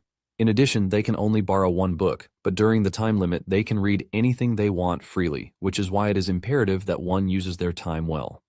Laika then tells Zeke that she heard he had the right to enter the Dragon Hall. She expresses her surprise because she believed Zeke would want to take something from the treasury. Zeke confesses that he considered it, but at the moment, he believes that knowledge is more important to him. Laika confirms this, saying the second floor books are even rarer than the first, especially the martial arts manuals. However, she still believes that nothing inside the hall surpasses her Thunderclap Greatsword art. Later on, they head to the hall and the instructor tells them that they are allowed only 5 hours in the hall. He lets them know that maintaining silence is important. Laika suggests that they find the one book they would like to borrow and then use the rest of the time to read freely. Langus mentions that he is going to start by picking the martial arts manual that fits him within the 3 hours he has set as his target. Upon entering the hall, they realize that finding the right book might even be a hassle. The kids are blown away by the interior of the hall, and Zeke admits that the library is more incredible than he imagined. With a smile on his face, he decides that it is time to see if there is knowledge stored in the library that can surprise him. Zeke concludes by taking his time to enjoy and gather more knowledge. Soon afterward, Zeke is seen freaking out after getting so much terrifying information. He can't believe that this amount of knowledge has spanned over 1,000 years. He is so filled with information that he lies on the ground to try to digest everything he's seen so far. Apparently, around 900 years ago, a sudden crack appeared in the dimensional wall, which is basically a rift. Beyond this rift sprawled a chaotic other world, and its name was Konsei, the Chaos Realm. In this world, monsters known as Chaos were everywhere, and to resist chaos, the people there carried a special primal energy within their bodies. The Eldragon family was able to fight alongside these people against the Chaos. Through the bonds forged on the battlefield, 4 powerful warriors from that world married into the Eldragon house. These 4 are Toporna, Fafnilde, Levias, and Bahamut. These 4 became the ancestors of the 4 great Eldragon families that continue till the present day. Zeke realizes that the Anger Boar is covered in some strange dark haze and Laika's thunder aura too.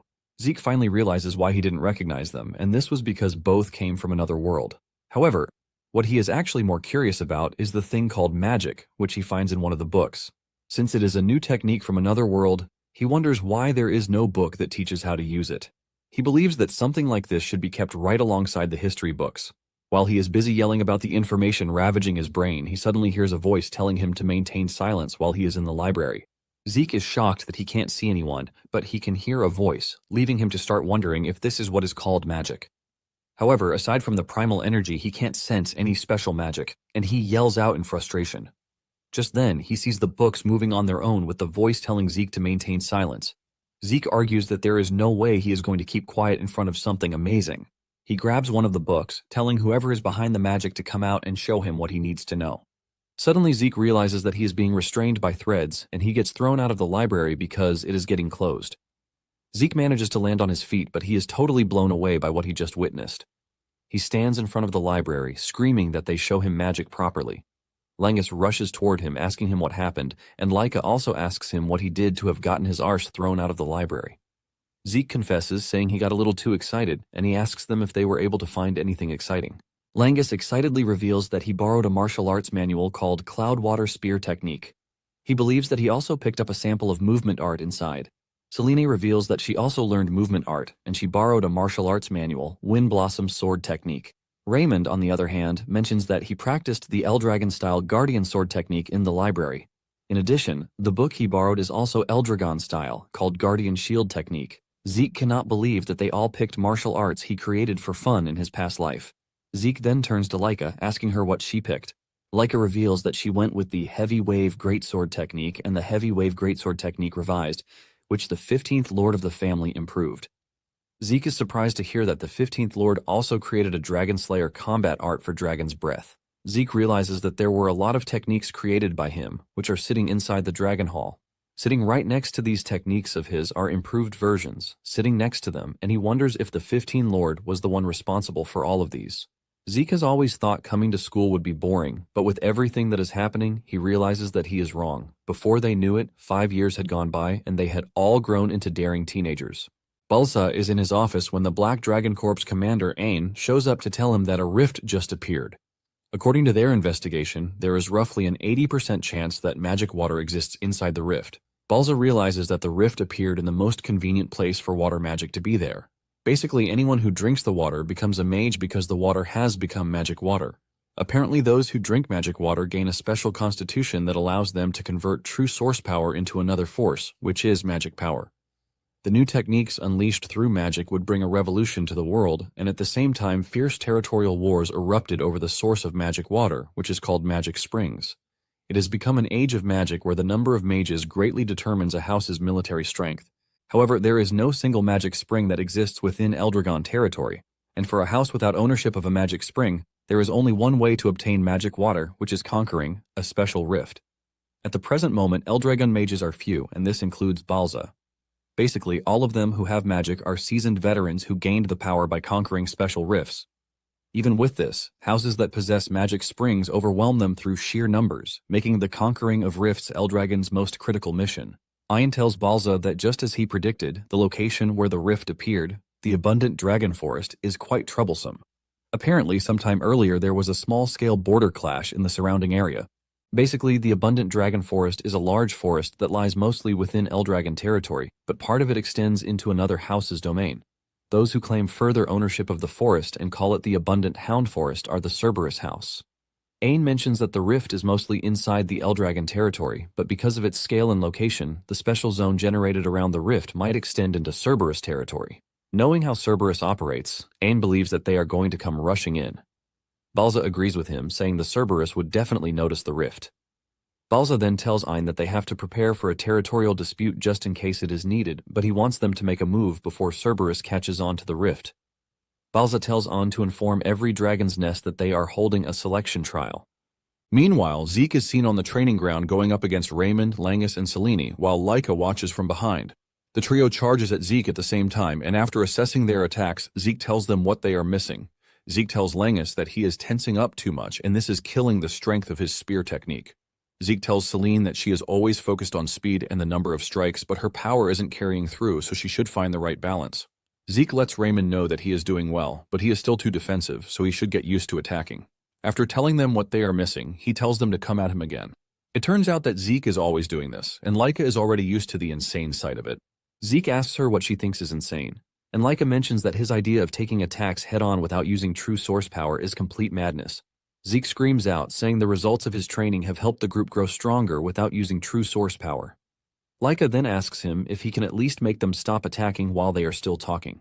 However, Langus and the others are even enjoying Zeke's training regimen. Leica tells the trio to stop calling Zeke a human, because even the seniors call him the monster prodigy of the East Wing. Zeke ignores everything she is saying and asks her if she would like to join the training session. Leica mentions that she would love to, but she lets him know that there is something she would like to tell him first. Leica lets him know that he will be meeting kids from the other dragon's nests very soon. Langus is shocked to hear this, but Raymond is not really surprised because he already knew it would happen someday.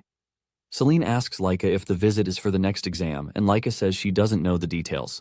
Zeke then asks Leica how she knows this, and Leica says this is something they can tell just by watching the instructors.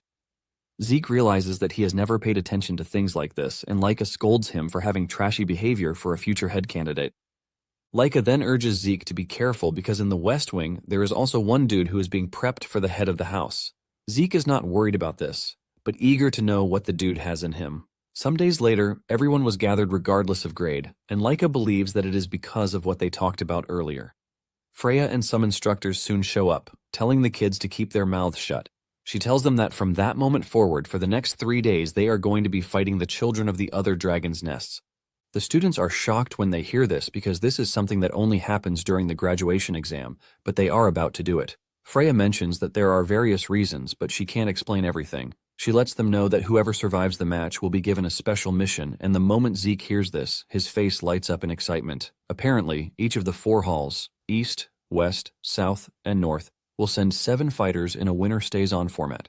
Freya then tells them to decide who will be their representatives for the fight. Later on, the top-year students gather, and they are led by Rick, who tells everyone else that the representatives will be chosen among them. Rick believes that there is no one who would object, but Laika raises her voice to object, saying that representatives should also have the right to qualifications. Rick scornfully tells Laika that they are talking about strength, and he is still busy saying trash when Laika unleashes her aura. Rick and his colleagues freak out when they realize that Laika is already a 3-star because they believe that she was only a 2-star. Laika tells them that she is ready to engage in a battle of strength if this is what Rick wants. Laika asks Rick if there is anyone among his colleagues who is stronger than her, and if there is not, she believes that they should pick from the lower years too. Rick then tells Laika that she is the only strong one, while the rest are trash. Zeke cuts in, telling Rick that he is awfully noisy. Rick hears this and screams at him, asking him what he said. Zeke reiterates what he said, and he asks Rick if he thinks the upper years can contend against the lower years. Zeke ultimately suggests that they fight until only 7 of them are left. Laika tells Zeke that this would be too violent, and she suggests that they hold preliminaries for volunteers. Laika tells those who are interested to signify, and Rick agrees to this, but he believes that it is a waste of time. Laika turns to Zeke, asking him if he is going to join the preliminaries, and Zeke says yes. In fact, Zeke wants Langus, Raymond, and Celine to join them. The trio is shocked to hear this because they are fighting top-year seniors. Zeke lets them know that there is nothing to fear because they have been training with him all this time, so it is time for them to show results. From the way Zeke is talking, the trio realizes that they have no choice but to participate in the preliminaries. Now that they have the trio and Zeke, Laika asks if there is anyone else who is interested. Most of the juniors are hesitant to join in because they believe that they can't go against the top years, but Zeke lets them know that fighting their seniors would give them even more experience. Nonetheless, no one seems motivated by what Zeke said, but Zeke tells Laika that they finally have the opportunity to know how strong the so-called top-year students really are. The top years, on the other hand, believe that Laika is the only one who can cause them problems, since the rest are just 2 stars. Zeke looks back and notices that his squad looks really worried, and he asks them what the issue is. Langus reminds him that they are going up against seniors who are 3 stars, and Zeke lets him know that their training with him for the past years counts for something. Zeke tells them that they have all done well, so it would be better if they had a little more faith in themselves. Even though they are scared, they have no choice but to acknowledge what Zeke is saying. Rick soon screams at them to come over so he can teach them a big lesson. Moments later, Rick's guys are already out cold after Langus and his colleagues beat the shit out of them. Zeke is pleased with their performance, and he commends his squad. Zeke realizes that Langus has already gotten much sharper at deflecting attacks and spotting openings. Celine, on the other hand, handles the multi-strike Windflower sword style pretty well. Zeke is also pleased with Raymond's tactics because he easily switched between shield techniques and swordplay. Even Laika has grown really strong, and Zeke knows that if they continue this way, it would be beneficial. Rick is left in disbelief as he doesn't want to believe that there is a possibility of a 3-star losing to a 2-star. Zeke berates Rick, telling him that he is still saying trash even after he sees how the fight turned out. With overwhelming pressure, Zeke lets him know that age and number of stars are nothing more than indicators. Zeke mentions that strength in battle is simply determined by the victor, and if one is weak, they are going to lose. Rick refuses to believe this, telling Zeke that the number of stars is power and this is what everyone knows. Zeke then tells Rick that stars or no stars, once the heart is destroyed, one dies. Rick refuses to acknowledge everything Zeke is saying in front of him, and he screams at him, saying he is a top-tier student and there is no way a brat's sophistry will work on him. Rick tells Zeke that he heard plans on going easy on him, but he has changed his mind. Zeke simply tells Rick that he is already tired of the whole talk, and he should just take action instead of yapping. Zeke reminds Rick that they are the only ones left, and he would like to see what kind of martial arts he has mastered. This pisses Rick off, and he angrily lunges at Zeke, telling him not to mess with him. He activates the Great Strength Fist technique, but Zeke casually punches him into the distance. Even after knocking the dude to the ground, Zeke teases him by telling him that he has trained really well. Meanwhile, in the West training grounds, one of the candidates for the next head, Vanille Fafniled Eldragon, is seen beating everybody up, and there is no one who can even stand up to his strength. After beating the trash students, his aide, Alan, shows up to tell him that the selection is already complete. One of those who was selected is a dude named Retin, who is a junior classman, but he is already 3-star. Vanille commends him, telling him that he likes capable people, which is why he is going to take him as his subordinate. Deep down, Retin is glad that he was acknowledged by Vanille, and as long as Vanille stands, the West Wing won't lose. Retin already sees Vanille as the next head of house because they will be the ones to achieve excellent results during the mission. Retin is excited that he is going to be a subordinate to the head of the family. Alan then tells Vanille that there is something he needs to know, and he asks him what it is. He whispers in Vanille's ear, telling him that Laika is among the East Wing's team. Vanille holds his head in frustration when he hears this because he believes that Laika is always getting in his way. Nonetheless, Vanille believes that no matter how talented Laika is, they are going to be the ones who will win. He plans to win, clear the mission, and then show everyone that the seat of the next head of the family belongs to him. Soon afterward, the students gather at the arena, and Langus talks about the crowd. Laika lets him know that there are so many people in the area because they are gathered from all the halls. However, she lets him know that some were eliminated during the exam, which means the numbers have already been cut down a lot. It turns out that those who failed are not in the arena because they are called pseudo-dragons, just like Langus's father. Nonetheless, Laika cheers him up, telling him that they were chosen as representatives of the East Hall, so they should at least be proud of that. Just then, they notice that Zeke is acting weird, and they ask him what the issue is. Zeke replies that he was only measuring the combat strength of the students in the arena. Langus is blown away when he hears this, but at the same time, he realizes that this is just a normal thing for Zeke. Just then, two members from the upper class who were selected in the East Wing, Rick and another lady, come running over. It turns out that after the preliminaries, they realized something different. Rick tells Zeke that he might be a lesser dragon, but he sincerely respects the strong, and Zeke casually takes them in. After a closer look, Zeke realizes that everyone except the East Hall is a 3-star class, and in addition, there are no 4 stars. However, he notices that there are a bunch of students who have improved, and he is eager to see what type of skills will be displayed this time around. Just then, a girl with blonde hair like Laika, Sandy, rushes over and hugs her while calling her sister. Zeke is ultimately confused as Sandy gets all touchy with Laika, asking her if there is anyone who is bullying her. Laika assures Sandy that she is fine, and Laika's squad is forced to ask her who the new girl is. Laika then reveals that the girl is her cousin, Sandy Tuporna, who is the daughter of the Turpona family head. When Langus and the others hear this, they almost pass out in shock because Tuporna is one of the 4 great houses. Sandy rudely asks Laika who Langus and Co are, and Laika lets her know that they are colleagues. Sandy admits that everyone needs friends, but she berates Laika for moving with a bunch of talentless trash. Zeke cuts in, telling Sandy that they will soon find out if they are talentless or not, since they are all about to fight after all. Sandy is surprised to hear Zeke talk, and she asks Laika who Zeke is, and Laika reveals that he is a candidate just like her. The moment she hears this, she immediately figures out that Zeke is the illegitimate child that they have been talking about. Sandy expresses her surprise that an illegitimate child is still surviving, and Laika scolds her sister for being rude. Sandy is surprised that she is being scolded, and she reminds Laika that Zeke is her rival.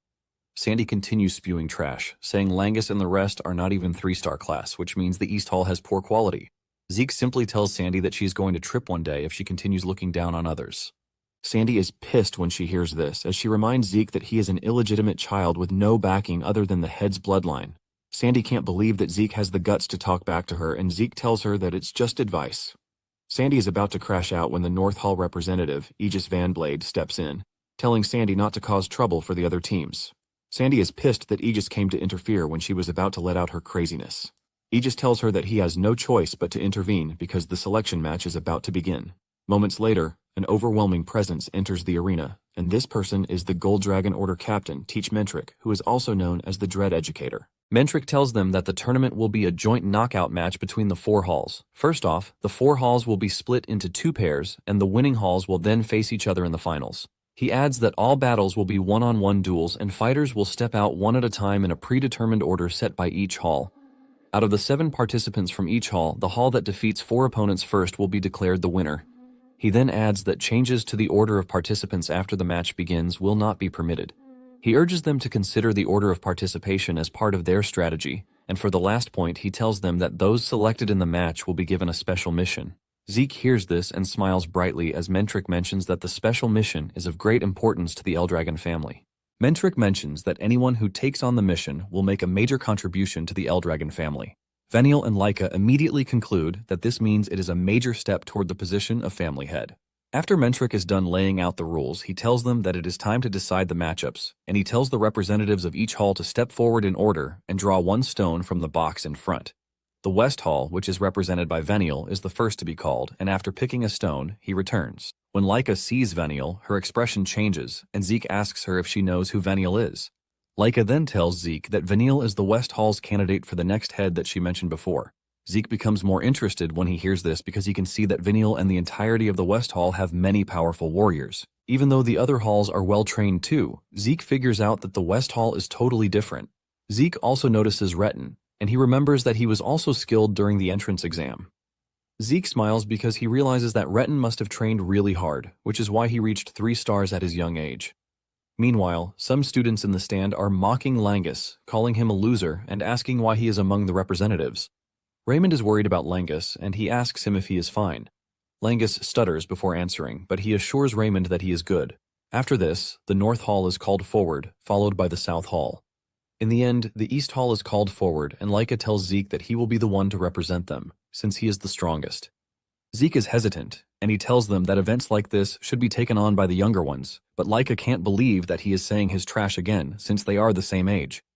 Zeke just swallows it up, and he decides to take the responsibility, and when Sandy sees this, she almost loses her mind. She demands to know why Zeke is the one going forward as representative, and Laika casually replies that Zeke is the strongest among them. Sandy argues with Laika, saying she is clearly joking because Zeke is not even 3 stars. Sandy reminds Laika that the whole thing is a battle between her and Venial for the position of family head. Laika urges her sister to calm her nerves because they are pretty strong. After the representatives have all picked their stones, Mentric tells them to pour their ether into the stone. The South Hall and the West Hall stones both glow red, while the East Hall and the North Hall glow blue. Mentric then tells the kids that this will determine their matchup. Basically, the first match will be East Hall versus North Hall and West Hall versus South Hall. When Langus and the others hear that they are going up against the North Hall, they freak out because there is a particular dude among them who is basically built like a tank, and he doesn't even look like a freaking student. Laika is also worried because she would have to face Sandy in her first match, and Sandy is ready to crush Laika so she can remember her position and purpose. Laika also tells her sister that she is not going to back down, and it is slowly brewing into a battle between the sisters. Aegis then tells Zeke that he is looking forward to their battle, and Zeke acknowledges this, telling Aegis that he feels the same too. While the East Hall and the North Hall prepare for their battle, the other 2 halls sit back to observe what will happen. Rick is still fired up from the last training, and he assures Zeke that he is going to make sure that they come out victorious. Laika notices that Rick is pretty nervous, and she hopes that the dude will be fine. The first battle is between Rick and a student from the North Hall. The match begins, and Rick makes the first move, while Zeke wonders how the battle is going to turn out. Laika tells Zeke that with the way things are going, it appears that the battle will be tough. Zeke agrees with her, telling her that there are no absolutes in the world of competition. However, Zeke confidently says he is different because his victory is already absolute. Laika cannot believe just how confident Zeke is, and she reminds him that no one asked him if he was going to win or not. Zeke then puts the whole showboating aside, and he tells Laika that, in terms of raw power, the North Hall fighters aren't different from Rick. Zeke believes that Rick should win if he fights the way he usually does, and Laika agrees with him. Laika mentions that it is their first time fighting in front of a huge crowd, which means the pressure is even higher. Zeke agrees with her, but he lets her know that Aegis and Sandy are a different breed. Zeke tells his colleagues that the 2 are close to 4 stars already, which means there is no way pressure is going to get to them. Zeke believes that Sandy would be using the same style of combat as Laika, since they are cousins. Moments later, the first battle ends, and the North Hall comes out victorious. When the East Hall's next representative, Merlin, sees this, she freaks out because this means she has to win. However, Laika urges her not to be nervous, but this turned out to be a waste as she lost her battle too. Merlin and Rick both stand embarrassed, apologizing to Zeke for messing up, but Zeke tells them that they have nothing to worry about because they were only swallowed up by the atmosphere of the arena. Zeke tells them that if they were on a battlefield where life and death were at stake, it would have been a different story. However, he lets them know that the arena is a place to learn by testing their strength against others, which means it isn't a fight to the death. Zeke tells them that the failure will definitely become nourishment for them on the battlefield, so it is left to them to keep striving. The 2 roar in agreement with everything Zeke says. Since they have recorded 2 losses already, Zeke turns to Langus, reminding him that their next match is a must-win. Langus almost craps his pants because he was already nervous from the start, and Zeke is not helping matters. To make it worse, his opponent is the giant dude he was worried about from the start. Langus jumps in Zeke's arms in tears, but Zeke reminds him that he fought upperclassmen during team selection too. Langus argues that none of them looks scary like the dude he is about to face. Langus can't believe that he is expected to defeat someone this scary in front of a large crowd. Zeke immediately realizes that the responsibility to motivate the guy falls on him, and he pats him on the head, telling him to take a look at his opponent. He asks him what sword his opponent is using, and Langus replies that it is a sword. Zeke then tells him not to think about anything else aside from the fact that he is fighting someone with a sword. He tells him that if he thrusts with his sword, it is his responsibility to deflect it. Zeke adds that if his opponent swings upward, he should pull back, and if he brings it down, he should step in and then thrust. In the end, Zeke tells Langus to respond to the sword the same way he has always done. The word always rings in Langus's head, and he finally locks in. Zeke is relieved to see that Langus has already focused on his target. He knows that the boy has extreme focus, but at the moment, he needs guidance to concentrate. However, the moment he is able to focus naturally on his own, he will be able to aim even higher. Zeke wonders just how much growth this battle is going to bring to Langus. Just then, Langus steps into the ring, and he looks really small compared to his opponent, who is like a giant. The usual Langus mockers start making fun of him, saying he doesn't stand a chance, but Langus is already locked in and absolutely dangerous at this point. The moment the match begins, the opponent makes the first move, and he dashes toward Langus with a piercing thrust. Langus analyzes the situation, and with a cool head, he dodges the strike. He moves to the left, but his opponent roars at him, telling him that he won't let him escape. The dude continues swinging really hard at Langus, hoping to cut him down, but Langus keeps dodging. Celine is worried because she realizes that the dude is closing in on Langus, thus closing his preferred distance. With a worrisome face, Raymond asks Zeke if Langus will be fine. Zeke then tells them not to worry about Langus, but look deep into Langus's eyes. It turns out that Langus is fully focused, and moments later, the giant leaps toward Langus. But this is when Langus finally unleashes his Cloudwater Spear technique. Langus spins his spear so fast that it counters the dude's attack, also giving him a chance to land a counter-strike. Langus's perfect strike hits the dude in the chest and sends him flying into the distance, ultimately knocking him out. The instructor declares the match over with Langus, and the East Hall emerges as the winner. Langus takes a deep breath and thanks his stars, but Zeke, on the other hand, is smiling really hard because he believes that it is time to turn the tide around. The East Hall then uses Langus's victory as momentum to push forward, winning their next 3 games. When it finally comes to the 6th match, which is between Sandy and Laika, the tension in the arena gets even more intense. It is pretty obvious that the situation is tense because they both wield the same thunder spirit, and they are sisters. Before the start of the match, Sandy expresses her shock that someone who hasn't reached 2 stars could defeat the North Hall's 3 stars. Laika reminds her that she told her earlier that they are strong, and Sandy admits to underestimating them. However, Sandy lets her know that she doesn't really care about that, and what she is interested in is the fact that Laika is not leading in the East Hall. Sandy tells Laika that she has already put herself in a tight spot by staying behind Zeke, and Laika assures her that she is aware of this. However, Laika tells Sandy that she hasn't given up on becoming the head. She points her sword at Sandy, telling her that she is confident that she can win, and Sandy decides to show her who is boss. Suddenly, Sandy vanishes, and by the time she reappears, she is already behind Laika. She almost lands her hit, but Laika reacts just in time to block it. The two then start crossing swords, but Sandy looks the better man, as she pushes Laika backwards. Aegis is not surprised by this, but he is interested in seeing just how long Sandy can hold out for. Laika continues getting trashed, and she even gets cut on the arm. Laika is forced to leap backwards to try and catch her breath since she is getting overwhelmed by Sandy's attacks. Laika's colleagues are also worried because they see just how strong Sandy is, and Raymond mentions that Sandy trained Laika when she was young. In the arena, Sandy runs circles around Laika while scolding her for still holding on to her bad habit of swinging wildly whenever she is cornered. Laika angrily charges towards Sandy with the lightning flash slash, but Sandy overwhelms her with the scattered thunder. Laika screams in pain as she crashes to her knees, and Sandy tells her to give up because with her current level of strength, she obviously can't defeat her. Sandy is pissed at herself for not forcing her father to make Laika come to the North Hall.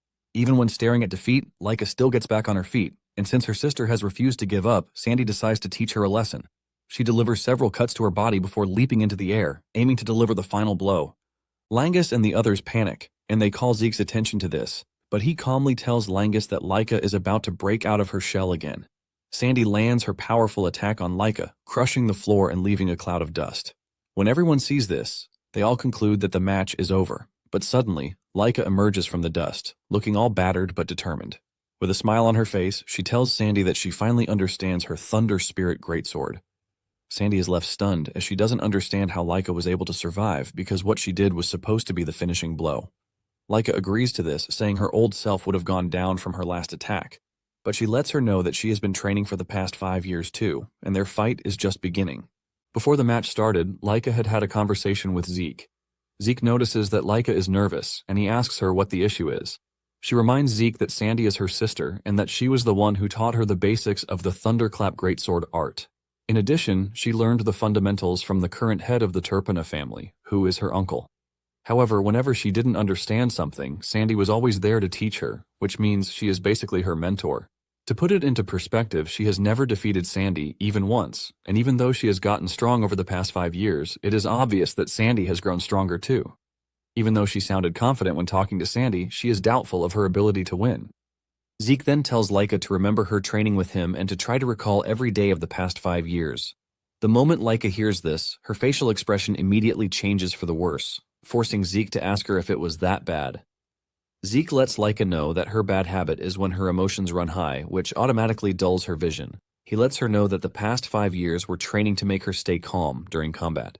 Still wearing her disgusted face, Laika reminds Zeke that he didn't hold back when he was attacking her, and Zeke says this is basically his charm. Laika cannot believe that he is calling that his charm when every moment of it was pain. Nonetheless, Zeke lets her know that the results of the training are undeniable, and she should now be able to calmly observe her opponent during battle. Laika agrees with him, but says that how useful the training is against her sister is the real issue. Zeke then tells her that she is going to understand once the fight begins. Zeke tells her that her talent of being able to see her opponent's movements will show her what kind of effect the training has had. Zeke still uses the opportunity to glaze himself, reminding Laika that she was trained by the strongest, who is obviously him, so she has nothing to worry about. Thanks to Zeke's short pep talk, Laika was able to ease off the tension a bit. Since Sandy uses the thunderclap skill just like Laika, Zeke tells her that it is the perfect opportunity for her to carefully observe her sister's thunderclap greatsword art because if she does, she is going to grow even stronger. Now in the present, Laika lets Sandy know that she has observed everything carefully and her thunderclap greatsword is her magic. She intentionally took it head-on and observed it closely so she could finally see it. Sandy is shocked to hear this, leaving her wondering just who Laika has grown to become. Just then, Laika dashes toward her sister, and Sandy is immediately overwhelmed by the sudden burst of speed. Sandy is left wondering how Laika is able to suddenly change her movements. While she is still trying to understand what happened, Laika continues dealing damage, telling Sandy that she now understands the thunderclap greatsword arts. Sandy doesn't want to believe that Laika has already understood it and can copy it instantly. In the stands, Langus and the others are already jumping for joy, since Laika has turned the battle around. Zeke smiles, saying that fighting someone who uses the same technique teaches one so much. Rick then asks Zeke if he knows why Laika's movements suddenly changed, and Zeke reveals that Laika mastered her sister's thunderclap greatsword art in the middle of battle. He mentions that this is the result of their training, which is to calmly observe the enemy's technique while taking it head-on. He mentions that Laika used to lose herself during combat, which is why she only sees her own sword, but at the moment, she is different. He explains that Laika has the presence of mind to calmly observe her opponent during the heat of battle. By observing a sword art that is identical to her own, she has managed to reach a new realm. As the battle rages on, Sandy still believes that there is no way Laika is getting the jump on her, but she soon realizes just how wrong she is. She unleashes her thunderbolt, but Laika fights through it, emerging from the chaos, telling Sandy that she has undergone several physical training sessions with Zeke that almost left her for dead. As she leaps towards Sandy, she declares that it is time for her to unleash her own thunderclap arts. Laika unveils her new thunderclap arts, the Heavenly Thunder, and with this, she completely overwhelms Sandy. Sandy screams in pain, and before passing out, she admits the fact that Laika has grown stronger. With this, the East Hall is declared the winner, and even Veniel is shocked by what he just witnessed. Laika then returns to her friends, and Zeke commends her for the job well done, but is disappointed that he didn't get his own turn. Laika expresses her happiness that the battle was decided during her own match. Nonetheless, even if she had lost, Zeke would have gone up against Aegis, and Zeke asks Laika if she knows the dude.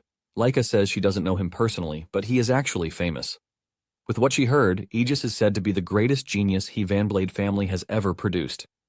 Zeke can confirm this because from what he is looking at, Zeke realizes that Aegis is stronger than the other competitors.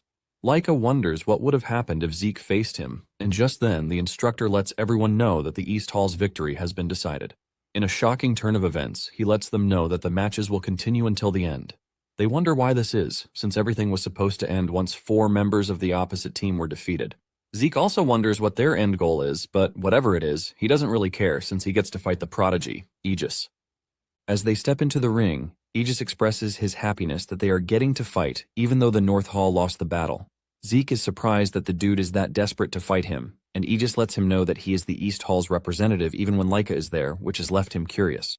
Aegis says Zeke might carry the blood of the family's head, but he is still stuck in 2 stars, and Laika, who is 3 stars, didn't bother to be the representative. Thanks to all of these variables, Aegis says it has gotten him more curious to fight him.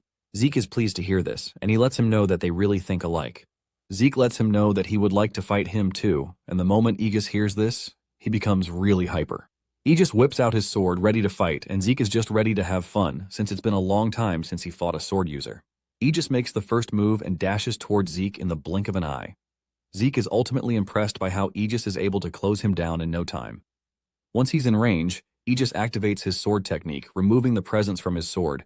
Zeke is baffled and impressed by this, but he still manages to dodge the attack. Aegis thought he had Zeke already, but he was surprised that he was able to twist his body at the last minute to dodge the strike. Zeke commends his wordplay and urges him to show him more of his techniques. Aegis indulges him and unleashes another of his sword arts, Waveblade, which makes his sword movements even harder to read. It appears like a wave of water, and Zeke initially underestimated the technique. However, he is forced to quickly change positions when he realizes that the technique is quite deadly. Zeke leaps into the air to dodge the strike, while commending him and telling him that he's not ready to be cut just yet. Without wasting time, Aegis changes his technique into a lightning-type technique, giving him more speed to close Zeke down. When Zeke sees this, he is forced to admit the fact that Aegis is truly a genius because his moves are totally unpredictable. Even though his attacks are fast, they still come with power too, making it a flawless and sharp strike. Zeke figures out that the dude will not be able to perform these techniques if he didn't train his body to the extreme.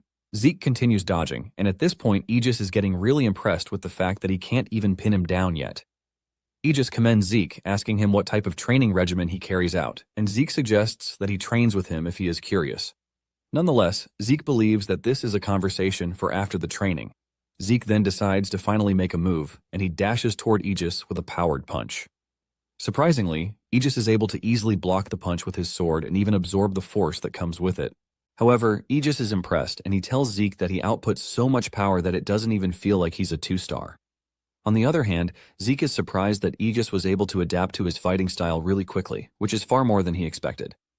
Aegis then asks Zeke if he's done observing, which is why he finally decided to launch a counterattack. Zeke confirms this, and Aegis is surprised that Zeke has already figured out his martial arts, but this means he doesn't have to hold back anymore. Aegis leaps towards Zeke, and Zeke assumes that he's going to use the same technique as before. However, he soon realizes how wrong he is when he senses Aegis's afterimage. At this point, Aegis has already closed him down, and his sword is slicing through his chest. Zeke only manages to dodge this in the last second, but suffers a cut on his chest. With a smile on his face, Aegis tells Zeke that he still has more techniques to show him. Being the battle junkie that he is, Zeke lets off a really big smile because the whole battle is just about to get even more interesting. Later on, Sandy wakes up to the realization that she lost the fight. Her colleagues rush over to check on her and apologize for losing their matches. They believe that they are holding her back, but she tells them not to blame themselves because it turns out that the opponent is quite strong. She motivates them, telling them that they just have to do better next time to make sure that they don't lose. She then assumes that the West Wing and South Wing have started their matches, but her colleagues tell her that this is not the case. They point to the arena, revealing that an incredible match is currently ongoing. Sandy turns to look at the arena, and she is stunned when she sees Zeke and Aegis going at each other like maniacs. Seeing the type of technique that Aegis is using, she realizes that he's actually fighting at full power. Seeing just how Zeke is easily holding Aegis to his full power, Sandy remembers what Laika said about Zeke being the strongest among them. In the arena, Aegis tries another technique, but it still doesn't work, forcing him to wonder just what kind of body Zeke has. Zeke then reveals that he put plenty of effort into training his basic stamina. He says martial arts might be important, but the fundamentals are just as important too. Aegis has no choice but to agree with Zeke, and he concludes that he will start training his body too. After observing how Aegis fights and his current potential, Zeke figures out that he's going to be an interesting figure in the future. In addition, this battle has finally opened his eyes to the difference between 1,000 years ago and the present moment.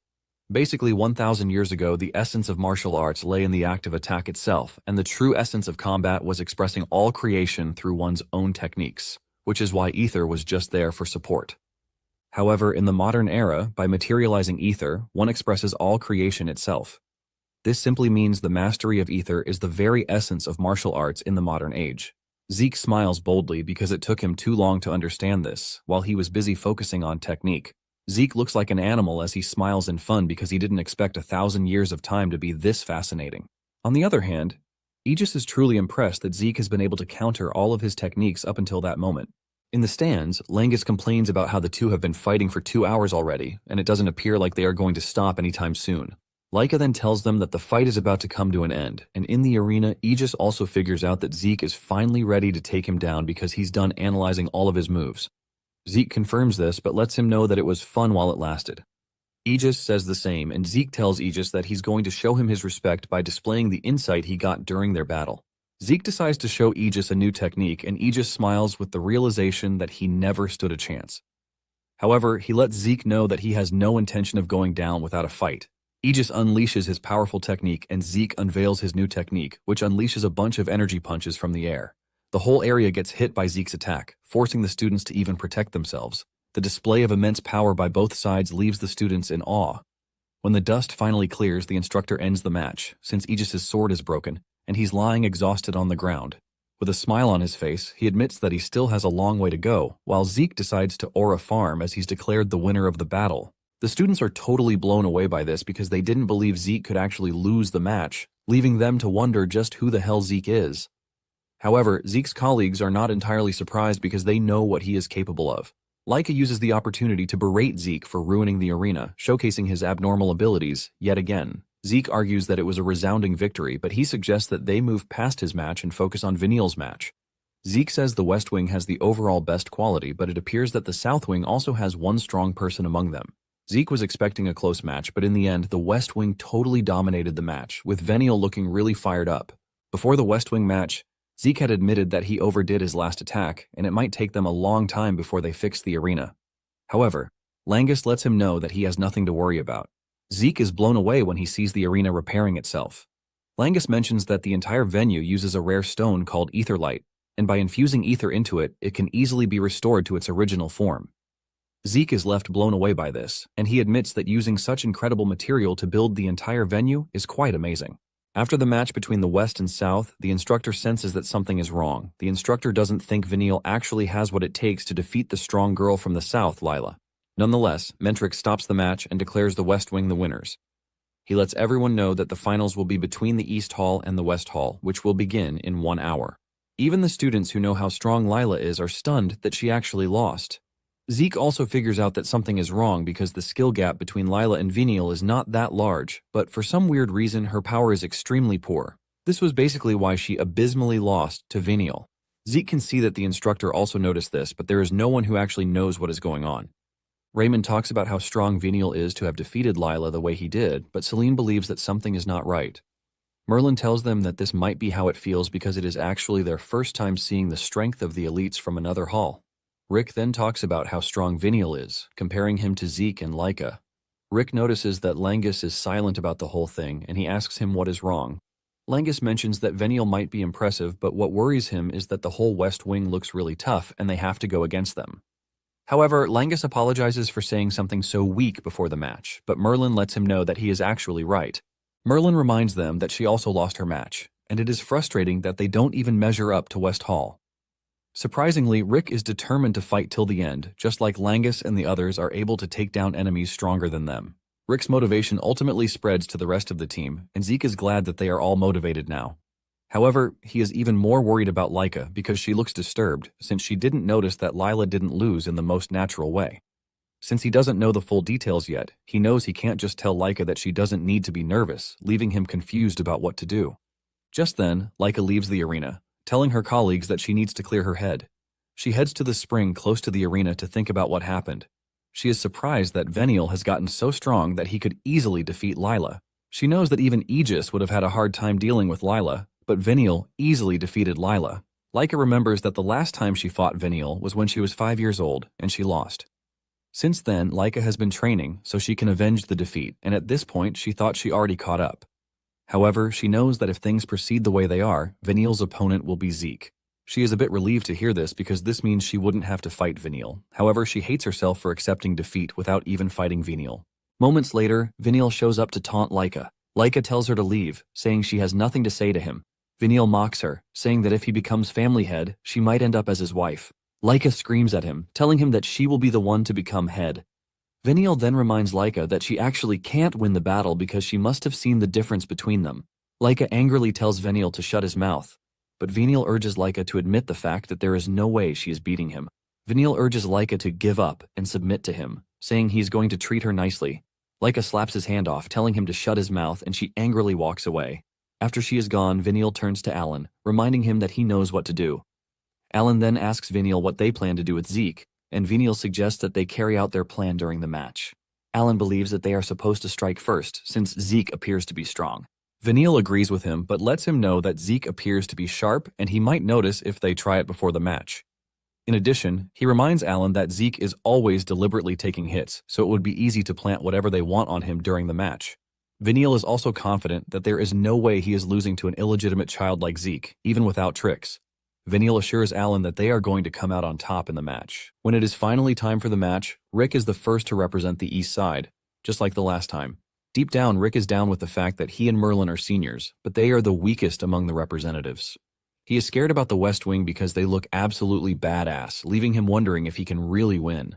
While he is busy doubting himself, Zeke appears behind him and smacks him on the head, calling him a fool and asking him where his confidence disappeared to. Rick starts to stutter, and Zeke asks him if he is fighting to lose. Rick says no, and Zeke urges him to fight to win no matter the gap in strength between him and his opponent, because this is what matters. Zeke's words are able to motivate Rick again, and Zeke reminds him that he is trained well, so he just has to back it with confidence. Zeke then decides to leave him with a parting gift, and he urges him to relax his shoulders. Rick is confused by this, and Zeke explains that the great strength fist art is a technique that gathers one's power into a single point.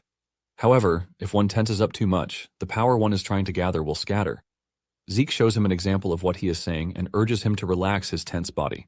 With Zeke helping him out, Rick screams out in excitement, saying he believes that he can do it.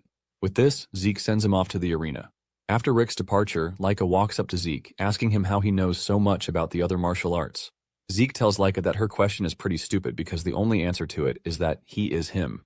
Laika cannot believe that this is what Zeke is going to answer with, and she admits that she was foolish to have asked. As they prepare for the battle, Rick takes a look at his opponent and realizes that the dude he is about to fight is pretty strong because he showed his strength in the first match. However, Rick has no intention of losing. His opponent notices his expression and mocks him, reminding him that he lost to the North Wing, so he is not supposed to have an ego. Rick argues this, saying he is not like before, but the dude doesn't want to believe this. The moment the referee starts the match, he wastes no time going after Rick with his daggers, telling him not to make him laugh because there is no way he is going to change in just a few hours. Using one of his powerful skills, he lunges at Rick, but Rick manages to block the attack with his aura. The dude is pissed that Rick even looked cool while blocking his attack, and he decides to go after him again. The attack is more fierce this time around, and he delivers a swarm of slashes to Rick's body, causing him immense pain. The dude starts to mock him, reminding him that he already said he was a changed person. At this point, Rick looks absolutely battered, and he admits that his opponent is crazy strong, but he has no intention of giving up. Rick throws a punch at the dude, but he easily dodges and counters the strike, cutting Rick. Rick screams in pain, and he soon finds himself in the vast space of thoughts, wondering how he is supposed to catch up to his opponent. Just then, he remembers Zeke advising him to relax and gather his strength in one point. Just then, his opponent dashes toward him again, and this time around, Rick is ready. The dude lands his attack, but suddenly, he sees Rick smiling at him, telling him that he now has him in his palm. It soon dawns on the dude that Rick has grabbed his blade with his bare hands. With the dude in close proximity to where Rick is able to land a powerful punch that sends the dude flying into the distance, only to be stopped by a wall. Without hesitation, the referee stops the match, declaring Rick the winner of the match. It initially feels like a dream, but when Rick finally realizes that he has won, he raises his head in the air and celebrates like crazy. His opponent cannot believe that he lost, and when he manages to crawl to where Veniel is, he gets punched away in anger. With an angry face, Veniel turns to the rest of the squad, reminding them that it is their job to crush the East Wing. Later on, Merlin climbs to the stage and Rick cheers her on, telling her that she can do it. Moments later, the second match begins and Merlin starts the match strongly. She unleashes her sword arts, the Spark Slash, but her opponent dodges the attack and counters with his spear. Merlin's attack leaves her open, and before she knows it, the dude delivers a fatal blow to her midsection, knocking Merlin to her knees. The dude doesn't stop there, and he lands another devastating blow while Merlin's colleagues watch in horror and annoyance. Even Rick wants to jump in, but Raymond stops him, telling him that it is going to be a disqualification if he intervenes. The referee then declares the match over with the West Wing emerging as the winner.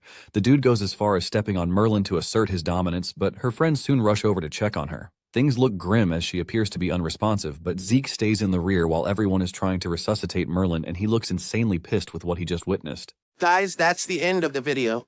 If you like this video, please leave a comment in the comment section. Also subscribe to the channel and hit the bell icon.